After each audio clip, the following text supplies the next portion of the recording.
Welcome back to Man Down Sports. We got four squares. Preach. Bruce from the Format Podcast. Jay and Britne, we in here. 4-Pounder Friday. We got to discuss some of the game 4.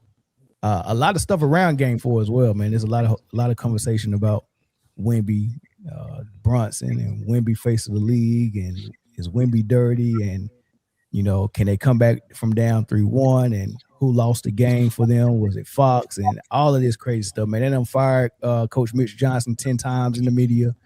And social media done traded Fox 1,000 times already in the last 2 days, man. So it's crazy. Whole lot of stuff to talk about, and we'll get into it. But before we even get started, man, how was y'all week, man? It was a long week for me. How was y'all week? It was real good, man. I feel like I just talked to you. Huh? I feel like I just talked to you. Yeah, I was just that. No, not during the week though. Oh no, I was there Monday, Tuesday, wasn't he? Yeah, Monday, Tuesday. Yeah. You stole my HDMI cable too. Stole is a strong word. I bartered and you fell for the trap. Hey, it had to be done though, because you would have failed over the old HDMI cable 1,000 times if I haven't given you a longer one. Wow. And I got an appointment finally, but it's July 1st. For what? The knee. Oh, okay. It hurts still? So, very much so. What's up? Woodage 843. Y'all can't see, but I got a brace on from my neck to my ankle almost. He got that Stone Cold Steve Austin brace on. Right. Dang. That's for sure. Bionic redneck. But yeah, man, Bruce from the Format Podcast is here. He's streaming to his channel as well. So welcome everybody from the Format. We go get it started, man. We'll let y'all hear a word from the sponsor first, though. Underdog Fantasy is the best place to play fantasy sports. I want to tell you about the easiest way to get in on some NBA action with Underdog Fantasy and their pick'em game. Just find your favorite player, or any player for that matter, pick higher or lower on that player's stats, and you can win up to 20 times your money in one night. Pick between 2 or 5 players to fill your pick'em entry. Get every pick right, and you can net yourself some serious cash. Use the promo code ManDownSports and get up to $1,000 in bonus cash. Plus, now that it's football season, you can follow Man Down Sports as we reveal our favorite picks from week to week. Like I said before, pick your favorite player, pick higher or lower, choose your dollar amount, and win some money. It's just that easy. Make picks, win money. We also want to thank Underdog Fantasy for partnering with us, and we want to thank you for helping the channel out by using Man Down Sports on Underdog Fantasy. Boy, I can't wait till football season really get here. Hey, yo, Mel, can I make a quick public service announcement? Yes, sir. Appreciate y'all. So today is Friday, June 12th. And 1, I appreciate being here. And 2, I appreciate my brothers in arms, Mel and Jay. And I want to shout them out. But as sailors, they might not be aware that Sunday, June 14th, is the Army birthday. So just want to show some love for that. Yeah, Cool, go Happy green, birthday. man. Yeah. I'm down with green, man. Shout out to the Army, man, and all the soldiers that we call them bullet catchers, but not on the birthday of the Army. We won't call them bullet catchers this week. I appreciate that. Thank you. Yeah. I mean, and thank you, Bruce, and your brothers in arms for keeping me safe. Keeping us safe for sure. Hey, look, man, we all did our part. Ship. On that ship, I was out there playing basketball. So, man, listen, naval gunfire is a real thing that won us a whole lot of battles. So it's all good. That's true. And I had absolutely nothing to do with that. Right, Weatherman. Hey, I was Weatherman. I was a signaleer. I was communication. So. Better than me. I was in the States. Yeah. I mean, you serving the community as well too. That's right. In a real way, for sure. In a major way. Yes. Yeah, for sure. Hey, my internet struggling, y'all. So if I start lagging or going in, just let me know. Shoot me a text or something like that. Oh, don't worry. The takeover. Thank you. Just let me know. And if you need to take over, man. Before we get started, man, since I want to play a game with y'all since it's the Knicks Spurs finals. I somehow don't think I'm gonna like this game. You probably won't. But I'm gonna throw some names at y'all, some players, right? And And I might not throw the players' names out there, so don't think you got a leg up on this thing because you don't know what name I'm gonna throw at you. But I want y'all to blind rank 5 players. Ooh, so when I throw the name out there, you got to figure out whether y'all want to put them at 5, 4, 3, 2, or 1. And you don't know. Yes and no. Oh Right? Lord, Just players, don't throw out Latrell pretty well. okay. Well, when I throw these names, it's a thing to it though. So Okay, I go with the let's first name. All right. Victor Wembanyama. 3. Let's put him in the middle. 3. I I was say gonna 3. I'm Three. with Y'all you good also. with 3? Okay. 3. Yeah. Young. Kawhi Leonard. 2 for me. 4. That's Wait. where I was going. A current Kawhi? Are we encompassing everything or just a player like skill set? Y'all Or can is do it however everything? y'all want to. I just want to see how y'all Then 4. I got Kawhi at 4. All right. Well, I 4. lost the majority, so it's 4. We All gonna have right. some bums on there. Right. David Robinson. Ooh, 1. 2. 2. Uno. 2. I'll go with 2. Uno. Okay. Ginobili. 5. 5. Yeah, 5. With this list, And the last name is Tim Duncan. 1. 1. 2. All right. 1. So y'all good with that I ain't list? mad at that Yeah. list though. Yeah. I'm not mad at it. Y'all did pretty good on that one. I'm glad did y'all pretty good on that one. Kawhi at 4. That was good. All right, I ain't mad at that. All right, one more. You know we got to go to the other side. Oh man, All right. Carmelo Anthony. 4. 5. 5. 4. Ooh. Oh, we disrespect Carmelo. Wait, No. We didn't make a decision. 4. We got 4. Let's put him at 4, and I'll tell y'all why I did 5 later. We'll put him All at 4. 4. Depends on who the other 4 guys are. Patrick Ewing. 1. 3. Ooh. 1. That's 3. That's 3 different opinions. Can we get them? What did you say? where What this did you is say, going. Britt? I said 2. I say 1. Let's meet in the middle. Put him at 2. 2. This one's hard. This one's gonna be tough. I All right, say so Melo's at 4, Pat at 2. Sheesh, I got Melo over Pat, but No. all right. Willis Reed. I don't. 2. Bro, that's just, I'm gonna have y'all answer that one. 2. Wait, you said 2? You know, Mhm. Willis brought him a chip. 2 He take did. it. And that's big. But yeah. Willis got to be 1. But No. Willis is 3. Willis is I 3. say talent wise, like I understand you got a chip, but is that I know the next name too. I know the next name. Go ahead. okay? So Let's throw him at 3, but he got to be 1 off of results. All right, so Results we got Melo at 4, Ewing at 3, and Willis at 2. No, they said No, Ewing at 2. They Oh, said Ewing at Ewing 2. at 2. I don't like that, but I'm Ewing going at with the 2. consensus. Who at 3? Willis. Willis Reed. Willis Reed. And then Melo at 4. All right, so we got 1 and 5 left. Mm-hmm. All right, Bernard King. 5. 5. 5. And the last name is Jalen Brunson. All right. Whoa, Y'all made him 1. Whoa. Okay. See, now we have a problem. Because I thought you were going to say Walt Clyde Frazier, who would, based on what we have, that would have been the number 1. Bruce, that's what I was thinking, but I had a feeling he was going Jalen Brunson. I had a I didn't. I knew Jalen was coming. That's why I said put Willis at 1. But that tells you where I have Jalen Brunson on the all-time Knicks. He's not what people are saying. I hear that. I hear that, but y'all didn't catch the thing. Of course, it was Nick Spurs thing, and of course, I got to have a current player from this fight. I had Wemby on the last list. You know, I was gonna put Jalen on the next one. Oh, so this gets all messed up now. That's the whole thing up now. It's just a game. It's not like we knew. I'm not mad at it though. I'm not mad at it. But I can't put Brunson ahead of any of those guys that we named, though. I feel You can put him ahead of Carmelo. That's tough, man. Yeah, because if Well, you- right. I only put him what ahead it, if they for what it was, for what it was, it's not. You're not rating the player.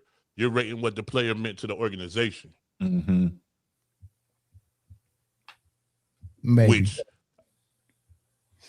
because Kawhi would be higher than 4 as a player, but in San Antonio, no.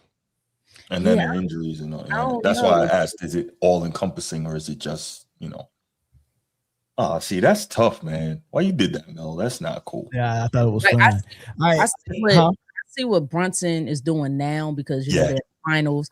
First of all, that's a good team. They got a lot of talent on that team, number one. But I remember when Carmelo came to New York, the fan base went bananas. They did. Going through arms. Yeah. So I don't know about that one.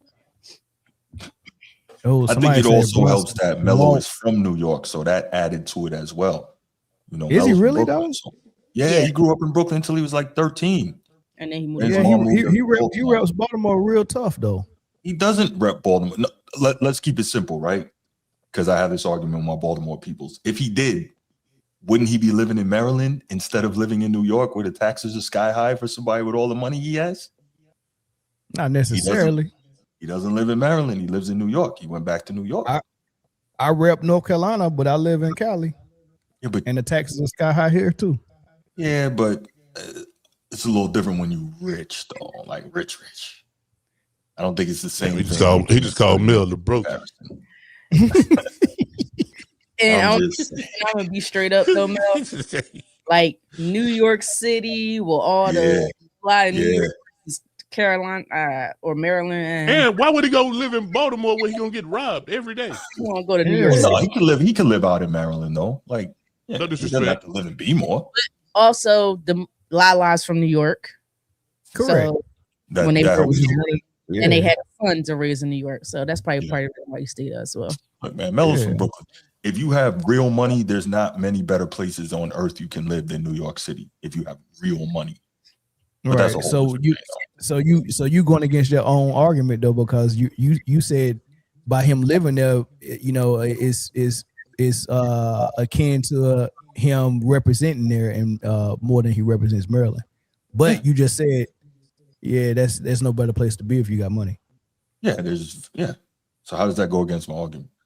Yeah, because your argument was that the fact that he's there must mean that he reps that more than he reps Baltimore, because otherwise he would be in Baltimore instead of New York. Yeah, but you just said New York is a better place to live. Well, so that's why he's there. That's another part of the argument, but okay, two things can be true. Two things can always be true. Yeah, you're absolutely right about that. All right, let's go ahead and get into the topic. Three things can be true too. That's true too, Jake. Four even. Right. Just know that. Hey, look, let's get into the series. We'll start with we'll just cover game 4 a little bit. They blew a 29-point lead, y'all. What's y'all thoughts on that? I seen that coming. I didn't. I seen it because they gained that lead in the first half. Like we seen the time. I know it's the finals, whatnot, but you're also going against a very young team, an inexperienced team. And we see it time and time again in the NBA game. This team has up by 30 points in the first half, and then the other team makes adjustments. And the team that's up 30 points, they start settling for dumb shots. And that's exactly what happened. I seen that coming. And I said to the person I was talking to at the time, the day of the game, they called me. They was like, you see the game? I was like, niggas are going to come back. And that's sure enough what they did. So I wasn't surprised. Yeah. So here was my initial thoughts. I did think that the whistle was just disgusting. I mean, I'm like, man, what the hell kind of game are y'all calling? I did think it was disgusting, but the second thought was, on top of the whistle being disgusting, the Spurs can't miss a shot. And they hit 14, 15 threes. I think they set a finals record for first half amount of threes, and they was hitting them at a high clip as well. So I'm like, all right, so here's the thing. They got these boys blowed out. The Knicks can pack it in and give up. or they can chip away. But one thing I do expect is they're not going to be this hot in the second half from three. So what's going to happen when they start to miss their threes? Is that going to give the Knicks enough to make a comeback, man? So I was just waiting to see, man, how they go respond when those threes don't fall. And sheesh, did they ever respond, dog? They did. Shout out to Eddie TV, man. Thanks for the super chat, brother. He said, salute to the panel, green side, Navy, hoorah. Oh, that hoorah. What does that mean, green side? That's what we call y'all when we had joint commands where it got Marines and sailors or Army and sailors. We call y'all the green side. Yeah, because there's some commands were the CO, like it was a command that I used to be at, where every 4 years the CO would change from green side to Navy side because it was a joint command. So like for 4 years we have a Navy captain, and then the next 4 years they'd be an Army whatever y'all was. Yeah, Army cat running it. But green side, blue side. What is it, a general? No, 06 a colonel. Colonel. Yeah. All right, let's cut this military talk out. I'm not. No. We're sorry, Britne. We'll save that for Veterans Day. Okay. Hey, cut it out. Hate on the pain. Who's echoing, Britne? Is it me? No, I just keep hearing our voices. Oh, you hear echo? Okay. I think we're good on the live. I think we're good on the live though. Let us know if y'all hear echo in the chat, y'all. But I'm just curious, in the second half, when the Spurs are continuously to just shoot threes, and they're not making them, what is going on in the sideline? Like, what is the coach and the coaching staff telling these players? Because it started to get out of hand. You're up by 30. I know what he told them.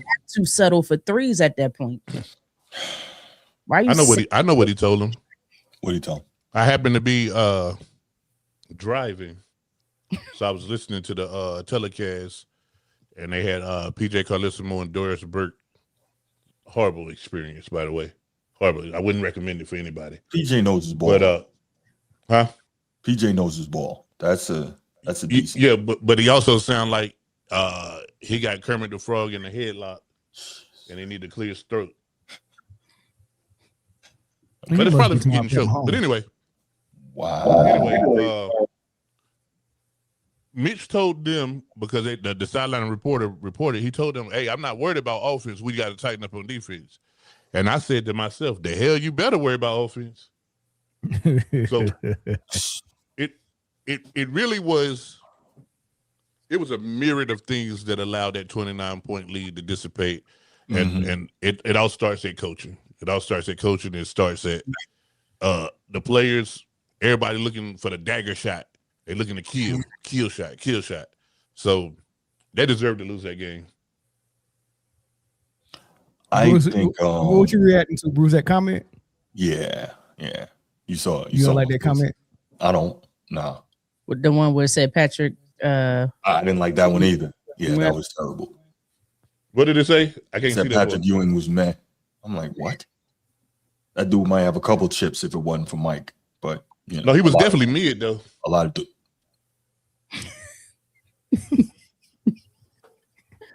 All right, so hold on, Bruce, stop mid-sentence. Yeah, back to game 4. Mitch Johnson really needs to learn how to manage timeouts, man, because he lets these runs go way too long without trying to interrupt that momentum. He's got to learn how to use timeouts, and that's something I've been noticing, even going back to the OKC series. Like, they got away with it, but he has to figure that out, because that's tough. Who got away with it? The Spurs and Mitch Johnson not managing timeouts properly. Well, they didn't, because they lost. I'm not. Well, they beat the Thunder. I'm sorry. The Thunder. Okay, my bad. Okay. Mm-hmm. I'm not. The timeout length, like the length of the runs, don't really bother me as much as the failure to make in-game adjustments during the run. You know what I'm saying? Like, try something different. to continue to pull up. Yeah, Like it's just bad basketball. It's low Sure IQ is. basketball. Mhm. So here's the thing. You up by 29, come out of the half, and your threes aren't going down as much as they were in the first half. Immediately, you got to be able to flip that switch and be like, we had Karl Anthony Towns in foul trouble. Mhm. We're not going to get no offense when Karl Anthony Towns goes to sit down and Mitchell replaces him. We're not getting no offense from Mitchell. So let's just drive to the hole. If we get another foul on Karl Anthony Towns, great. If he moving out of the way to avoid fouling, even better. But let's get to the paint. We've already dominated from three. Let's not expect to do it again in the second half. We did it in the first half. Let's just go win this game. And the threes kept going up, and Wemby at 7'5" continued to play on the perimeter. And I'm like, at some point, he's got to say, like, I love the fact that he got that perimeter game and he can do that. But like a boxer, you got to understand, like, you know what I'm saying? If I wore you down in the body, then it's go open up other stuff. But if Wemby is never going down low in the post and like wearing them down, he shouldn't get a chance to get to the perimeter game. If I'm the coach, I'm like, you know what it is? First. Quick question. You know what it is? Do you think? Go ahead, Britt. I said, do you think the physicality is getting to him? That's why he wants to stay out on the perimeter. It's something else. No, I don't think the physicality is getting to him. I think that that his A game is the perimeter. That's what he worked on his entire life. He wants to be Kevin Durant. Yeah, he feels he's a perimeter player, and that's what he want to do now. It's something else. He might be avoiding going down there to stay healthy because the same reason AD don't like playing exclusively at the 5, because he don't want to get banged on for 82 games plus playoffs for entire career. So I think Wemby is thinking about that, but I don't think that they hitting him and grabbing him and stopping him from going down there, because all he got to do is sit right there on the block in the post. No. If they fight to front him, that's still a win. Because how you front 7'5"? Well, how do you front it? There's a couple of it's things. Something else, guys. Go ahead, Jay. He's gassing out. That's all that banging, he tired. Fatigue, yes. True. He's fucking sucking air. Yeah, so sucking air, and then he goes hang out at the 3-point line because it's a shorter distance back on the defensive end. Yo, Jay, why are you taking all my points, bro? Yeah, well, that's part of that. I was gonna say that also. That's what I meant by part of the physicality. Like, it's a lot to sit in that post and the banging and all that. It tires you out. He's just poorly conditioned. He's been bad conditioned the whole year. He's poorly conditioned. His conditioning is didn't the monks help him breathe and work on his art? He didn't learn how to breathe with the monks. Yeah, the air up there must be within. No, what he did, but real talk. Here's the thing. Not this year. They was walking from walking up mountains and whatnot. Yeah. It's one thing to say poorly conditioned, though, right? But I don't think that's the case. Here's the thing: if you're playing 29 minutes a game in the regular season, and you're now up to like 42 minutes a game in the playoffs, it's not poorly conditioned. You're just not. It's not like he didn't, put in the work for it. It's just his body is not used to that type of minutes load.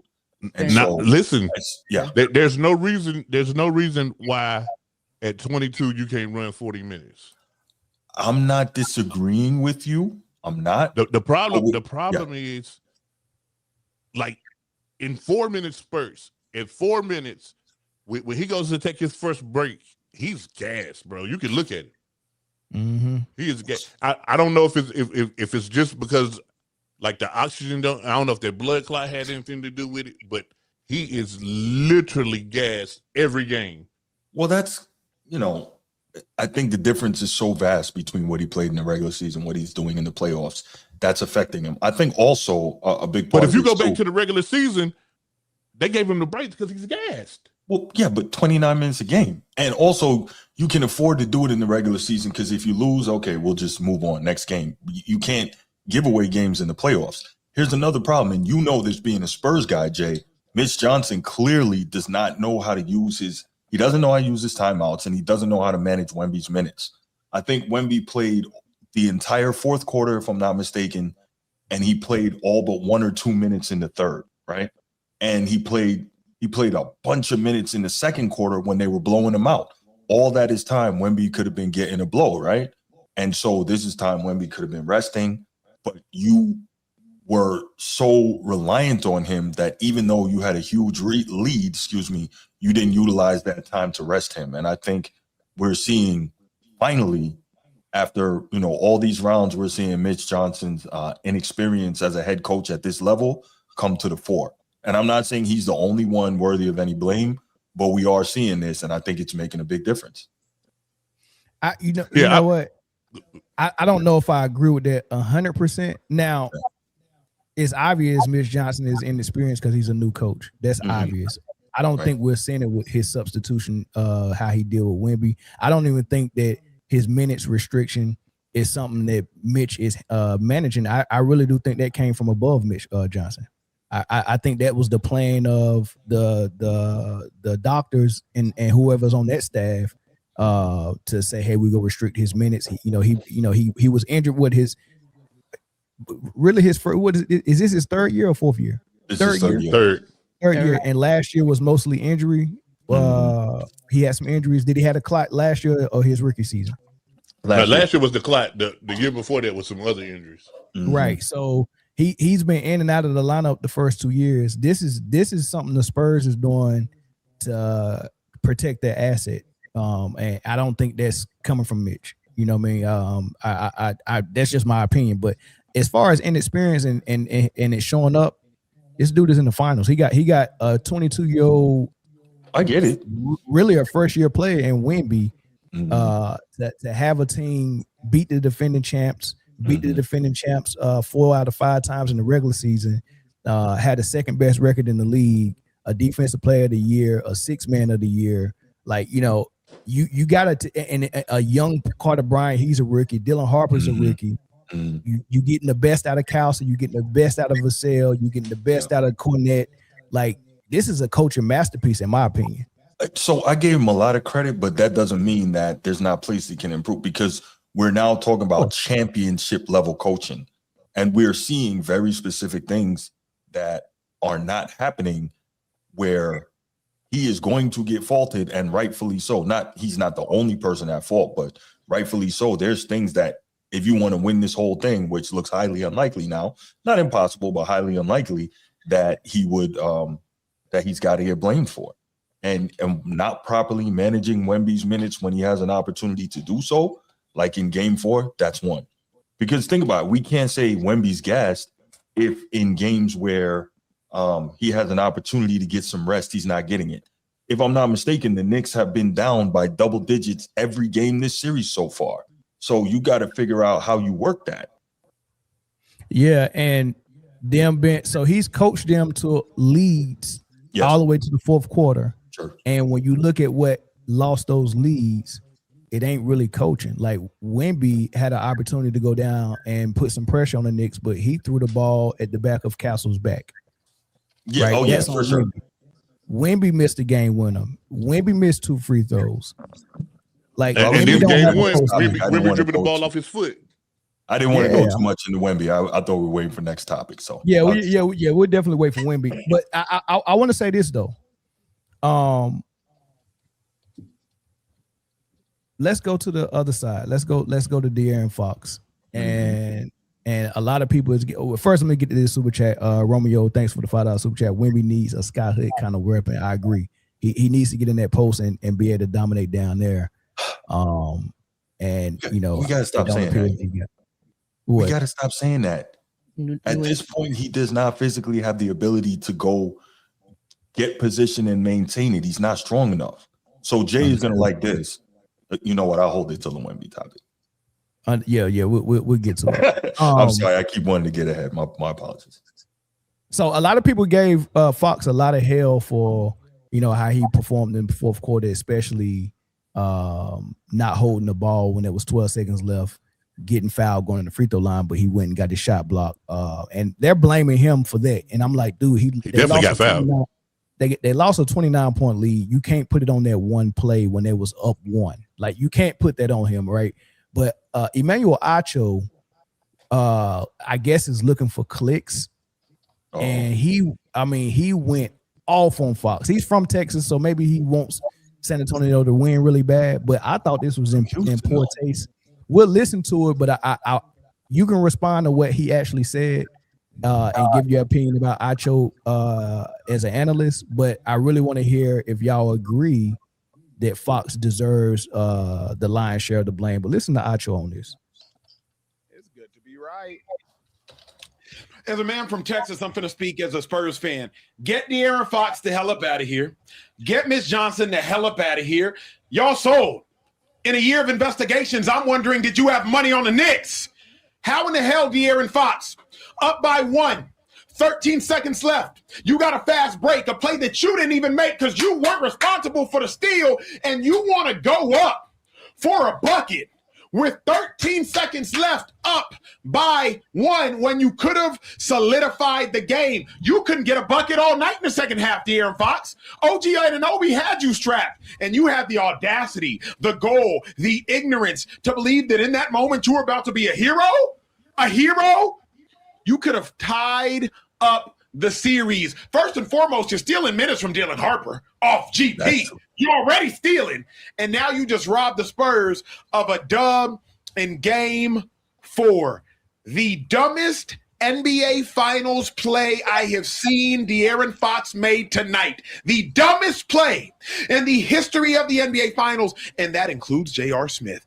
I have never witnessed a person be a commit this type of mutilation against his own team.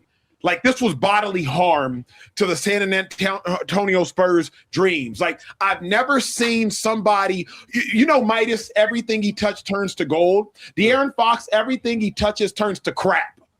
Everything. No. And in the game of our lives, we witnessed it. I can't believe it. I can't believe it. I truly can't believe it. I don't like that tone and some of the stuff he said, but speak to Acho or speak to Fox, whichever one you want to do first. I don't like Acho, to be honest with you. He is such a clickbaiter, it makes no sense. Like, he just does things for clicks. No, because one day something will make sense, and then just to drive up views, he has a whole clown. Yeah. Okay, I'm getting off topic. I'm sorry. He's just annoying to me. For me, look, I understand the situation that occurred with De'Aaron Fox, but I do not believe that's the main reason on why they lost that game. There are way many other reasons why. Yes, they had the opportunity there. Yes, he is a veteran. He should be a little bit more aware of the situation and understand that he didn't have to rush that shot because it was under 24 seconds left. They had the foul. So I get it. But what about Wemby going, 2 for 9 in the third quarter or something like that? He didn't make a lot of shots in the second half at all. I think he was 3 for 14 in the second half. 3 for 14 in the second half. What about all those missed threes? What about the unnecessary turnovers towards the end of the game? Just not playing smart basketball as a team. So it's more to me that's involved with the reason why they lost this game. To put it that much on one person is a little bit overkill. Yes, in that moment, okay, you need to be a little bit smarter. But that whole Spurs team was not smart in the entire second half. So I can't just put it on De'Aaron Fox.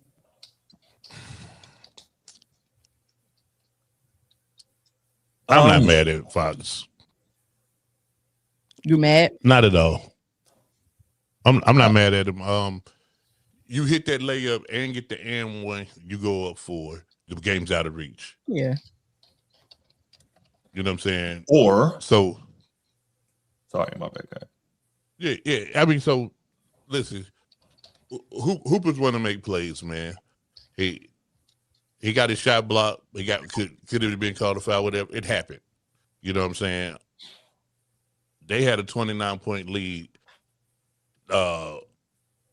Fox, Wemby, all them boys should have been over there with shooting shirts on, and Plumlee and Gorget and cats like that should have been in there. We should have been in garbage time at that point. So now you can't blame Fox. There's there's a hierarchy of blame to go around, and by the time you get to Fox, you know the blame you should have been on a lot of blame first. Jay, while that 29-point lead was getting choked up, how many Fox level plays happened in the third and fourth quarter before Fox actually did that? I can real quick without even thinking hard. I can tell you 7. There was a series in the third quarter where Castle shoots a 3, miss. Wemby gets a rebound, goes beyond the 3, misses a 3. Another Castle gets that rebound, kicks it back to Wemby, shoots another 3. That's a hard series. Yep, 2 threes in a row. I remember that one. Yep, 2 threes in a row by Wemby. He was going for the kill shot. I'm like, how you going for a kill shot when y'all up? Just play ball. There was a Fox turnover that was more problematic to me than that. Late in the game, it was 2 back-to-back turnovers. Fox had no turnovers in the first half, 5 in the second half. That's part of the reason people are like he shouldn't have been on the floor. Dylan Harper should have been getting those minutes. We need yeah. But again, same things make you laugh, make you cry. They hit their run and came back in game 3 with Harper, Fox, and Castle all on the court together. Right. And Castle had foul trouble, so Mitch had his hands tied. You know what I'm saying? Essentially, man, if you're gonna blame anybody for a loss, you got to start with the number 1. You got to start with the number 1. I like that, Jay. And Bruce, you just I know you want to jump in on that before you start, because you want to go to Mitch Johnson and place blame on him, but it's not just him. Okay, not just him. Right. But if you take that position, you have to take that position for all the 6 losses in the finals that LeBron has had. You have to say the inexperienced coaches, because Ty Lue was inexperienced and David Black was inexperienced. All these are first-year coaches, second-year coaches. So you every 6 losses that LeBron got in the finals, we got to put it on coaching if we go bypass Wemby and go straight to Mitch Johnson. Well, no. Hold on. I'm not saying Wemby had nothing to do with this. I'm just saving Wembenyama for the next topic. We got a lot to say about him. I'm just saying I do believe Mitch Johnson plays a pivotal role. And don't get me started on LeBron and coaching, because let's not do that. This is not about him. You try to put me in that punji pit. I'm not going for it. I'm not doing it. I see you, Mel. I'm not doing it. I get enough hassle on my show. I thought I had you. No. Can I? I get you later. But also, if I can recall, the biggest play of the game, they still had a chance to win, was the very last play. Nobody boxed out. That's right. Now there we go. That's Mitch Johnson again. The inbounds? No, the follow that OG Anunoby had on the tip. Yeah, the game winner by OG Anunoby. Like now that you're a hooper. Why he ain't talk about that? Now, Bruce. Okay. So that play, Fox and Mitch Johnson, you got to put that on them. That ain't got nothing to do with Wemby. Wemby was locking up, ready to play one-on-one defense on Brunson, and Fox immediately brought the double team, left OG wide open for a 3. So he could have got that 3 if Brunson would have seen him early enough and made the pass. But Brunson had made his mind up. The shot was going up. Shot went up. Now Fox can't get to him and box out. So that idea or that decision to double right away on the inbounds was either Fox's or Mitch Johnson's. So yes, for that play, you got to put it on coaching and Fox. Right. And see, here's one of the things though. The follow-up, the OG. Yeah, because Fox doubled, and that's why OG was wide open. Doubled or not, everybody at that point needs to crash.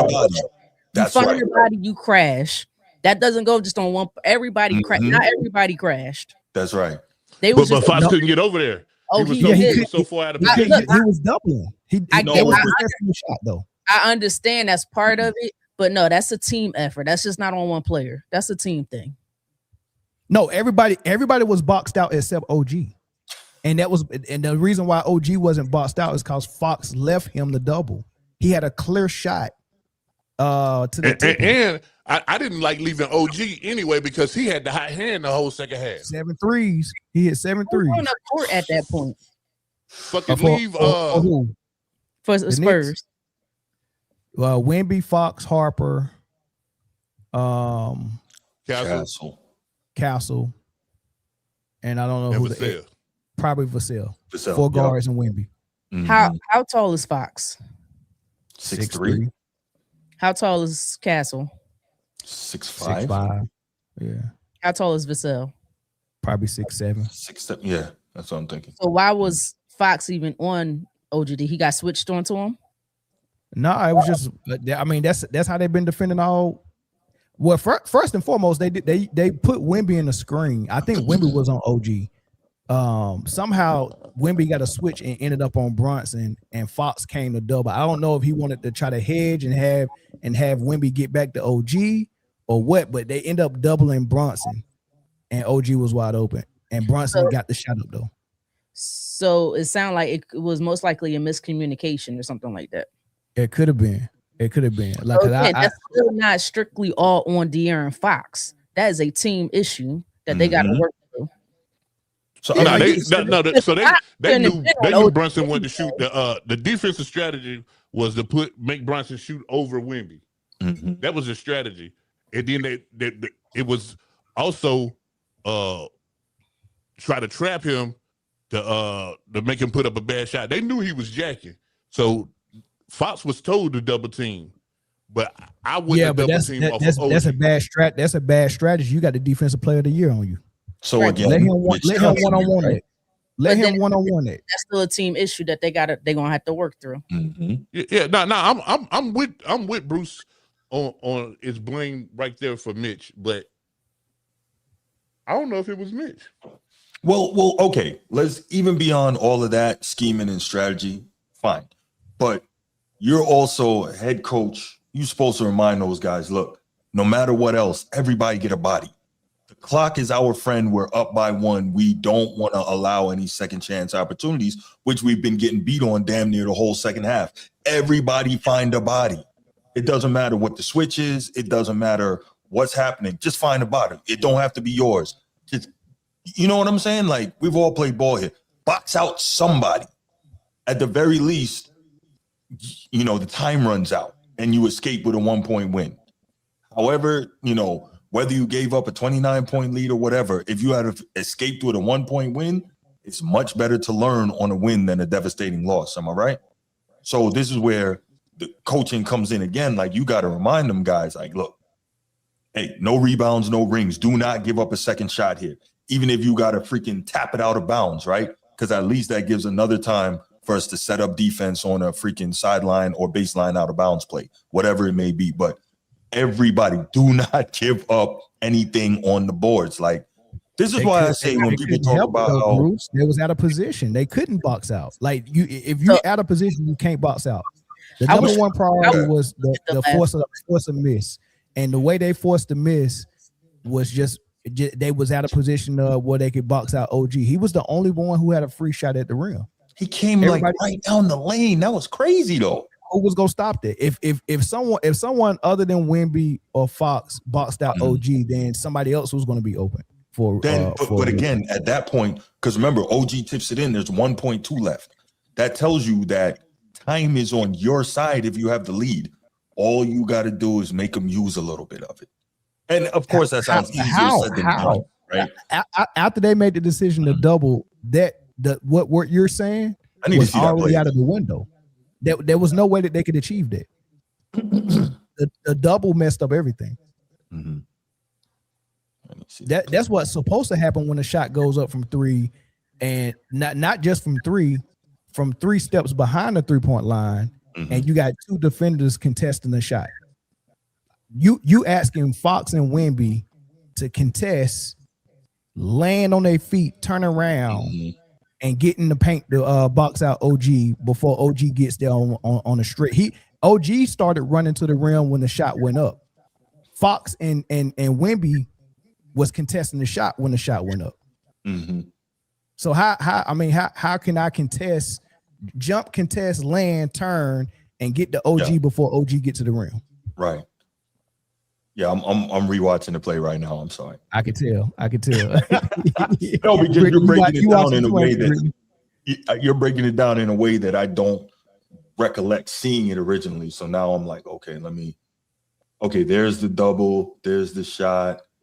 And OG already running. He already running. Yeah, I gotta see this again. There was nothing they could do, dog. Sheesh. Right, Brunson, Fox, double team. But no, Fox had dropped way off. He could have chipped him.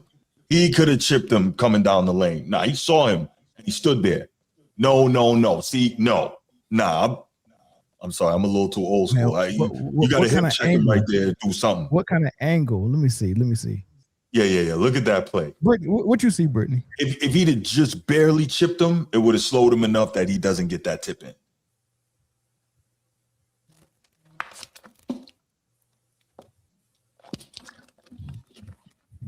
Let me see. Yeah, look at that. Hey Jay, the Father's Day sale for them glances popping back up again. When is Father's Day anyway? I have no clue, dog. That's one third day. Third Sunday in June. Isn't that crazy? Nobody ever knows when Father's Day is, but people will sell crack for Mother's Day, boy. I tell you what. Hey, that's that. Hey, we got one of those jobs that don't get a lot of none. You know what I mean? That's a whole different topic. Yeah, you'll get another glance. Look, the point is they had ample opportunity to win that game, and the team to me just lost it. Yeah, Fox did come over, and Fox could have got there. He could. I don't know what his thinking was or what was discussed. I don't know if because he did. I think he overplayed it a little too much, so he couldn't get back. Well, actually, he probably did get back. Him and both. I think Wemby tripped up a little bit on trying to get back to the rim after Brunson put it in the air. Okay. And they both just slowed up, but because that was about to be my next question. Why are you even to that point? Right. Why are you even double teaming if you have the defensive player of the year who can move his feet and obviously has a tremendous wingspan out there on freaking Brunson? Why do you need to send a double? Stay honest. See, this is what I'm talking about, man. These coaches outthink themselves a lot. Yeah, I don't think Fox. I'm looking at it now. If you freeze the first, like why OG took the ball out. If you freeze the frame before OG inbounds the ball when they first start making that movement, you see that all the Spurs got everybody top locked, like they trying to deny the pass, and Fox got his back turned on OG. So Castle was guarding Towns, which I don't know why that was the strategy to put the smaller guy on Towns and have Wemby guard Mikal Bridges. And when Mikal Bridges went to set the screen for Brunson, Wemby just switched. He didn't even try to get around the screen to stay with Bridges. So like this was their game plan. Like they wanted Wemby on the perimeter, right? And he switched on Brunson because, like Jay said, he probably wanted him to contest Brunson because he know Brunson was to go try to go in the paint for the game winner. Brunson was going to try to shoot over him from the mid or from the three. Right. And I want 7'5" in his face. Right. And that was the thing. Now, here's the mistake. Once Fox turned around and saw the ball get inbound, he immediately went over to Brunson. Oh. Which I don't understand why he did that. Right. Here's the other thing. Remember, they always tell you. I'm sorry, Britne, go ahead. That's got to be a coaching thing. That's what they were coached up to do. But my question is, I wouldn't even have Fox over there, period. Fox would have been with Shamet. Wait, what's his name?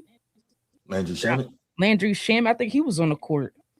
He would have been sticking with him, and the better defenders would have been on the other players.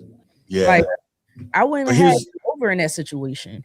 Here's the other thing, too, though, and we're always taught the inbounds passer is one of the most dangerous people on the floor because for whatever reason, people don't stay with the inbounds passer. So whether or not they just step in, catch a kickback, and shoot an open jumper, or like we saw OG Anunoby do, crash the rim, right? But Fox could have got, I don't know why he left him. I don't understand. All right. There was a brain freeze, Bruce. It had that's a mistake, and we don't know if that's Fox's mistake or if that's Mitch Johnson not reiterating something or not telling everybody what we doing. I don't know if Mitch told him we're doubling Brunson if he get the ball, but he went over there. But either way, I don't Here's the other thing, though. The Obviously, heat that he's getting for it. Those obviously Fox is not a big either. Why didn't immediately, as soon as that ball went up, why was his instinct not to attack the glass? I'm not saying he gets the rebound, but that's one more body in there that maybe keeps OG from, you know what I'm saying? Like everybody, should have been attacking that. I'm done, man. Because the lack of fundamentals in the modern game drives me crazy. But Pat Riley said, like damn near 40 years ago, no rebounds, no rings. Why does nobody remember this? This is a very simple concept. Everybody wants to shoot 1,000,000 threes and have a quote unquote bag and dribble 1,000,000,000 times and all that. When you do the fundamentals, things tend to work out. Like this is not. All right, go ahead, man. I get it. Like what other on their bench, right? Because like you said, they got like 4 guards in there. They don't got no other bigs that could have came in and grabbed that rebound in case someone missed. I mean, they got Cornette, but usually in this situation, they got Cornette for sure. Yeah, usually in this situation, what you would do is you'll swap out your better rebounders and defenders. You'll put them on the court in this situation with less than it was like 5.2 seconds left. And then maybe take 1 or 2 of your guards out. Now, I know it's the rest of the foul shooting situation, but at least you most likely would get control of that rebound. You got very possible and a few others in there, and they're just not the best people to put in that situation. Yeah, but even worse than all that, they didn't even get a shot up after that. Yeah, but they had it. But that's because Karl Anthony Towns tipped the inbounds pass. That was a dunk.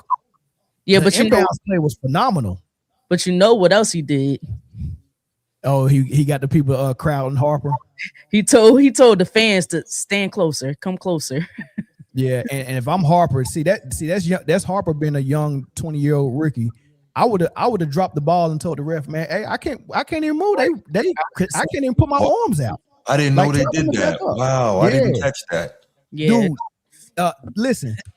Dylan Harper and 2 or 3 people in the on the sidelines were almost parallel. Like my face is Dylan Harper. Yeah, these was the 2 people right here. That's how close they was to him on each side. That's great. So nobody in the mainstream sports media thought to mention any of that, huh? Oh no, they've been talking about it. Oh, they okay. Right, yeah, they've been talking about it. Well, no, not mainstream media. The podcast has been talking about it. Okay. Paul Pierce and Denny Green and all them people. They've been talking about it. Okay, that's all right. Yeah, but not ESPN. No, I haven't heard them say anything about it. Or Fox or Acho. Yeah, that's crazy. So Cat gave that little get closer. Yeah. signal. Now, do we want to say anything about Acho before we move on to he's a clown. I don't think I like Acho, and there's a lot of times I try to defend him because I can understand. By the way, Mel, that is a diabolical thumbnail, bro. That was what are you doing, bro? What are you doing? That is what I didn't think you should have just put like pause on the thumbnail. That's terrible, man. Jeez. Anyway, I'm sorry. No, I like Acho, but he sounded terrible on this commentary, man. It was not super. Yeah, he doesn't help himself. Athlete talking about an athlete like that is insane, dog. That's too much. Yeah. Way too much. Like, come on, get him Shannon out of does here. it too. Get Mitch Johnson out of here. He said, get Mitch Johnson, the guy who's led y'all to a championship in his first full season as a head coach. That's insane. Do we remember when it's clickbaity? Do you remember when Coach Popovich lost to the Miami Heat off a play where he had Tim Duncan on the bench in the last couple of seconds and he didn't get a rebound? Like the Spurs didn't secure a rebound and Duncan was when Ray Allen hit the shot and saved LeBron. Yes. Yeah. Yes. You get what I'm saying? Like, so we when it don't work, we can always nitpick and find stuff that the coaches did or didn't do, or the players did or didn't do. But for the most part, man, they make decisions all day, all throughout the game. They're making decisions on the fly. That's true. And when they don't work, we get a chance to kind of nitpick them, and that That's true. Sometimes it's a little unfair, but That's fair. It is what it is. No, Let's go to the Knicks. I probably shouldn't have called the man a clown. That's not nice. But I'm not. I'm not a fan of him because there's other reasons on why, like his takes and stuff. It just sounds so clickbaitish. It's annoying. It is. Yeah, his ass curl too. Ain't no African supposed to be sitting there with no daggone nights like this. I wish raindrops would fall. S curl in the head. He was born and raised in America, bro. So he still got he's literally an African American. I'm not doing born it. And raised in this country, so he's best of both worlds, or however. I'm out on that one. Bruce, you about to let him lose his money. The first thing that's gonna go is that perm. He gonna be out there like Eddie Kane. Bing. What's the matter with you, man? Nights like this. Y'all want to do nothing with old Eddie Kane, man. Look, you lose the money and you can't afford the barber. Keep it simple and go like this. Exactly. That's what the S curl will lead you with. Yeah, all right, let's get to the Knicks side of things, y'all, because they're doing great things, and they're up 3-1. And if they go on to win this finals, they got to pick somebody for Finals MVP, and it's very close between OG and Brunson.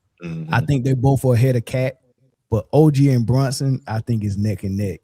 Can you do Cole? Who deserves the MVP? Brunson, but why can't you do Cole? Have we ever done Cole? I don't know if we ever done Cole.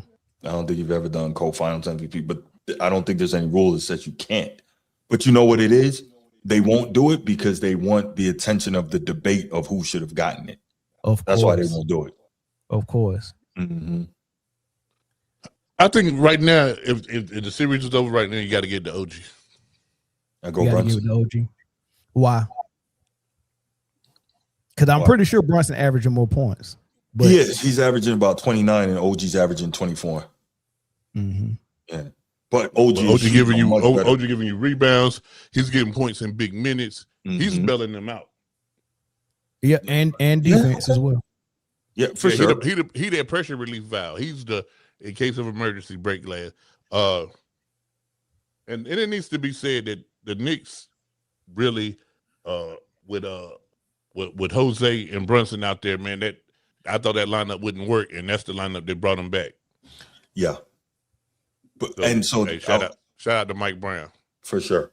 I was going to point to that, Mel, in saying that with Brunson, I think he had 15 points in the second quarter of Game 4, which kept that game from getting completely out. I mean, it was, but it kept it from being even worse than it could have been, right? And which, theoretically, nobody looks at a 30-point deficit as striking distance, but it kept them there. And you saw they went on a little run to close the half, like we talked about, Doug Collins, close half, close quarters. And then they came out in the third quarter, did their thing. But if Jalen Brunson is not doing what he's doing, OG can't finish the job, which is, much and like they rely on Jalen Brunson 100% in the fourth quarter. They really relying on him, like, okay, be Captain Clutch in the fourth quarter. But he keeps doing it, though. Yeah, he keeps doing it, yeah. And all the pressure is on him. He's the number one that they're trying to stop scoring. He doesn't seem bothered at all. So they're going to give it to him, and he'll deserve it. But OG's making a strong case.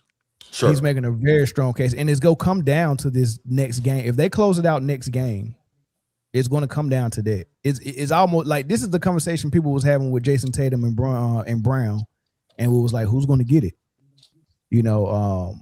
But what the argument was Tatum was having some bad shooting nights and was like, he ain't really bringing it. But he was leading them in every statistical category. But I think why Jaylen Brown got it, and I know not to hijack the topic, why he got it was he was scoring and also the pressure he put on Luka defensively, pretty much, really making it hell on him throughout that series. That's why he got it. Which means OG, by that standard, OG would be the MVP because we would theoretically. Because listen, theoretically, Brunson, but you know that.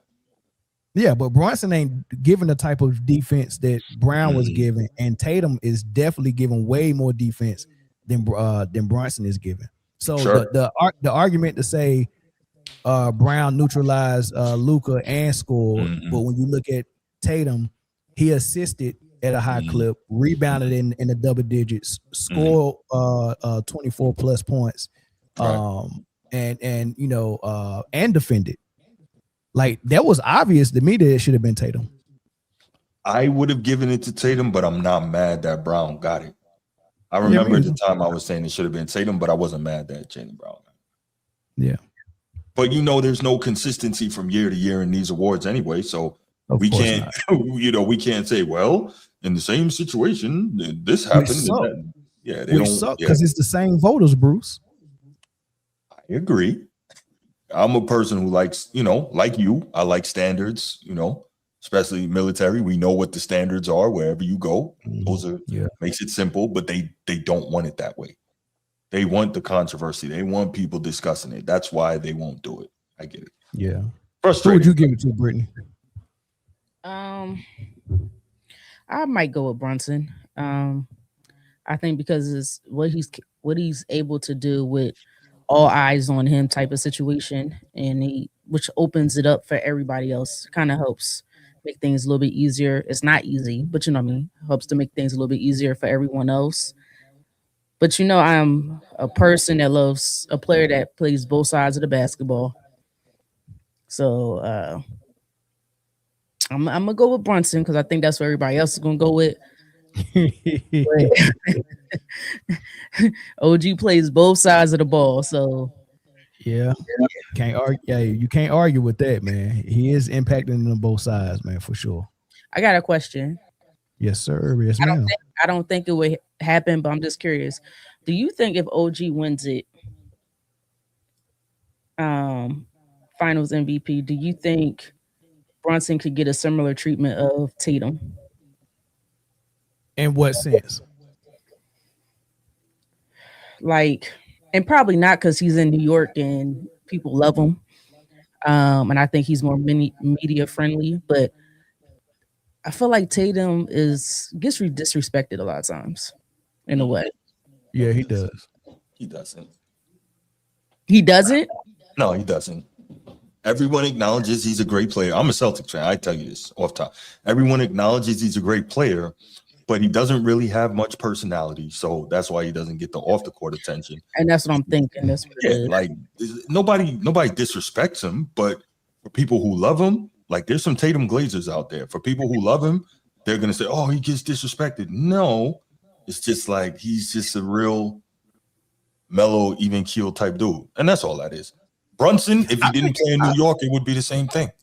Probably, but I think Tatum do get disrespected. Like, he's deserved to be in at least the top 3 finish in the MVP discussion, probably 2 or more years, and he's never in the top 3 finish, and sometimes not even in the top 5. I mean, the year that the Celtics had the best record in the league, he was playing phenomenal. Wasn't he? They didn't even look at him for MVP. They just immediately just wrote him off and was like, the Celtics are too good, and he got Brown. You know, let's look at Luka. They still say Luka is better than him. You just said he's got Brown, so they undercut each other in those things. Yeah, but they're not supposed to, because Brown gets disrespected too. Like, because he didn't get the MVP love, they gave it to Luka this year. So I'm like, okay, so Tatum has Brown, so we're gonna undercut him. But Tatum wasn't there all season, and Brown was by himself, and they still undercut him. Damned if you do, damned if you don't. Facts. Exactly. So yeah, they both getting disrespected for sure. That was a good question, Britne. But I don't think Brunson go get it, because exactly what you and Bruce said. He's in New York. They love that man, and if he bring them their first championship in 50 years, like he's gonna be goated. That's what they've been begging Kevin Durant to do. Please go to New York, and if you win in New York, it's over. Yeah, like you're goated if you win in New York. I said that That's too. What Stephen A. Smith was begging Kevin Durant to do. Listen, I'm one of those people that have said that for a number of superstars. Like, why do you guys not want to go to New York? If you win in New York, you don't understand what that means. That's not like winning anywhere else. In Boston and LA, it's expected. You win there, you're just following along in the tradition, doing what you're supposed to do. You win in New York, and I keep bringing it up. Linsanity is a real thing. That is the case study of what New York City can do for people. It is a totally different beast when you do anything in New York than when you do it anywhere else. And I think a lot of people truly don't understand what that means. Oh, I remember Linsanity irritated me. I'm like, don't go ahead with yourself. He was killing. Speaking of Linsanity, he just did an interview with Carmelo Anthony on his podcast. Gold. Yo, Jeremy Lin is good, man. Like gold. Yeah, I like him on when he does analyst work. He's good. Yeah, but now they talked about that Linsanity. You know, he never talked about that publicly because remember it was supposed to be like a beef between him and Melo because Melo was like, when I come back, it's my squad. We ain't doing that shit no more. They spoke about all of that. It was gold, but I think Melo was capping a little bit. They like Melo was Melo wasn't being 100% honest. I don't think. I think he really probably did have a problem, but he was downplaying all of it. That's when he tried to frame it like they couldn't afford to pay him what Houston was going to pay him. Yeah. All right, hey, y'all go. Hold on.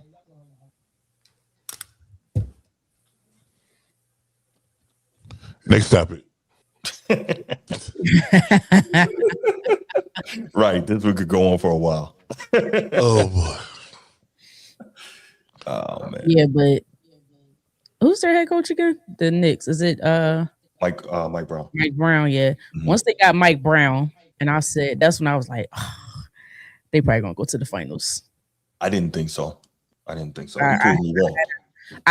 think because the East was just so wide open, and no one would take it. I was like, okay, we already knew the Cavs wasn't going to do it. No disrespect, they had James Harden. That's not going to work. They had who? Say that again, Britne. James Harden. That was going to work. Or they traded for him. The Pistons, they're talented, but I think experience is part of it, and they need a real number two, in my opinion.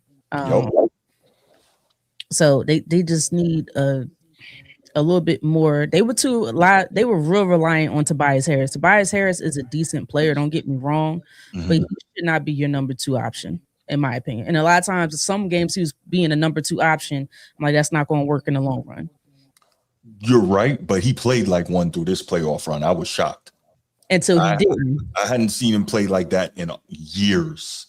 Yeah. But he has those games until he didn't. Right. He played the good series, a couple games in the series, and then towards the end, what happened? He fell off when they needed him the most. So he's not a true number one. 3-4 option, I give you that. So you're clearly hurt by Tobias Harris, aren't you, Britne? I see. No. I actually love Tobias Harris. I just think I think it was hard for him here because of the Joel Embiid situation, being constantly in and out of the lineup. He was the one player whose role constantly got changed. Shifted. Almost every single game, and it's hard to be a consistent player like that. And so he had one of the toughest jobs. I actually appreciated him for what he did with us. I don't know why he gets so much hate out of Philly. And it's probably because of that whole Jimmy Butler nonsense. That's where it stemmed from. But I don't think he deserved that. I think, did they give him too much money? Yeah, but that's not his fault. Right. Was he supposed to say no? Yeah, I wouldn't say no either. If you want to be dumb enough to pay me that amount of money, I'll gladly take it. So, no, I actually was a fan of Tobias Harris. I liked him as a player. I still do. I just don't think he's a solid number two. That's it. No, that's fair. Yeah. Quick side note. Mel was asking about the MVP of the finals if the Knicks finish it. I just thought about one more thing. Another reason why it will likely be Brunson. The storyline, right? The old Knicks talk about, baby toddler Brunson running around the locker room and running around the garden when his dad, Brick, was on that team. Yeah. So you have all of that. The storyline really plays in. And if he ends up winning the championship, being the best Knick since maybe Patrick Ewing, or playing the best as a Knick since Patrick Ewing, I guess, maybe we'll say that, then it all comes together in such a nice, neat little bow for the writers and whatnot, right? So you say, Brunson, boom, we can do that from, being a baby in the Knicks locker room all the way to winning a championship with them. it just lines up perfectly, I think. And we know that, you know, as a media member, I can tell you storylines, they're big. Yeah, unfortunately, they took over, whether good or bad. It feels like they take over more. Question to you guys: do you think Spurs down 3-1? They probably should be up 3-1. To be honest with you, do you think there's any chance, realistic possibility, that the Spurs don't continue? If the Spurs learn from what they did in the first 3 games, the 3 games they lost, losing it towards the last second, do you think they can make a comeback, or is it over? Emotionally, it's over. Spurs will probably most definitely win Game 5. Yeah, I believe that. Mm-hmm. But Game 6 in the Garden, It's gonna be tough. Yeah, that's gonna be insane. Yeah, and but I tell you what, go ahead. if it goes 7, my money's in San Antonio. If it goes 7, they got a really good chance. Yeah. You know, you gotta take this one at a time. You got to get there. Wait, hey man, what'd you say the other day What I say? about Scott? Scott Foster? No, I think you said that. Oh wow, You said you ain't seen him firing on all cylinders. Oh, that's terrible. That's terrible. Hey, that's the last thing you want to see is Scott Foster firing on all cylinders, dog. Wow. Now my homeboy asked me if the Spurs win, who they MVP. I said Scott Foster. Finals MVP, Scott Foster. First one. He ain't got one of them yet. Keep in mind too, Wemby is one tech away from getting suspended. He'll never get listen it. to this. Listen to this. So. He'll never get it. He'll never get it. He'll never get. He can pull his meat out on the court and he won't get no tech.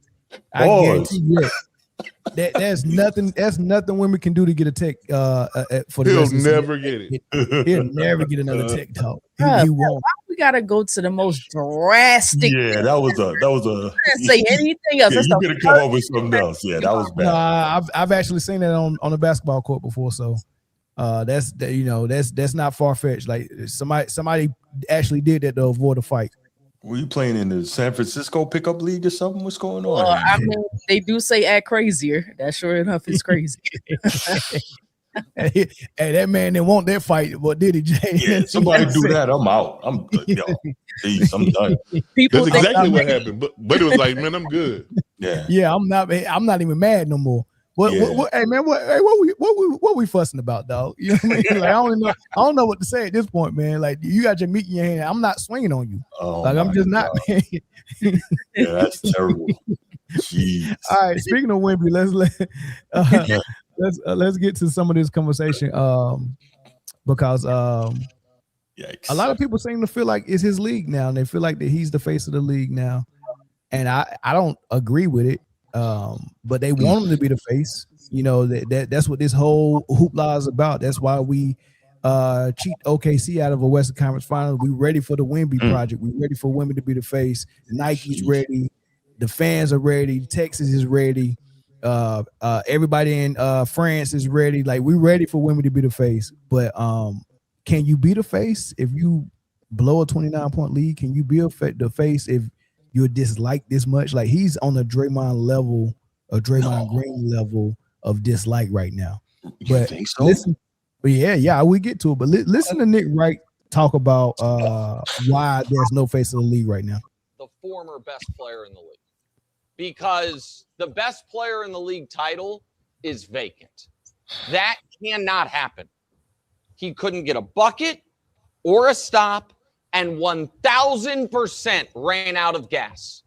But the next thing I would like to hear, how he and Carter Bryant spend their time, Carter Bryant next offseason, when Wemby's like, hey, let's go to the world's quietest room, be like, weight room first. Little cardio on the treadmill, little get the endurance up, then sketching in the park.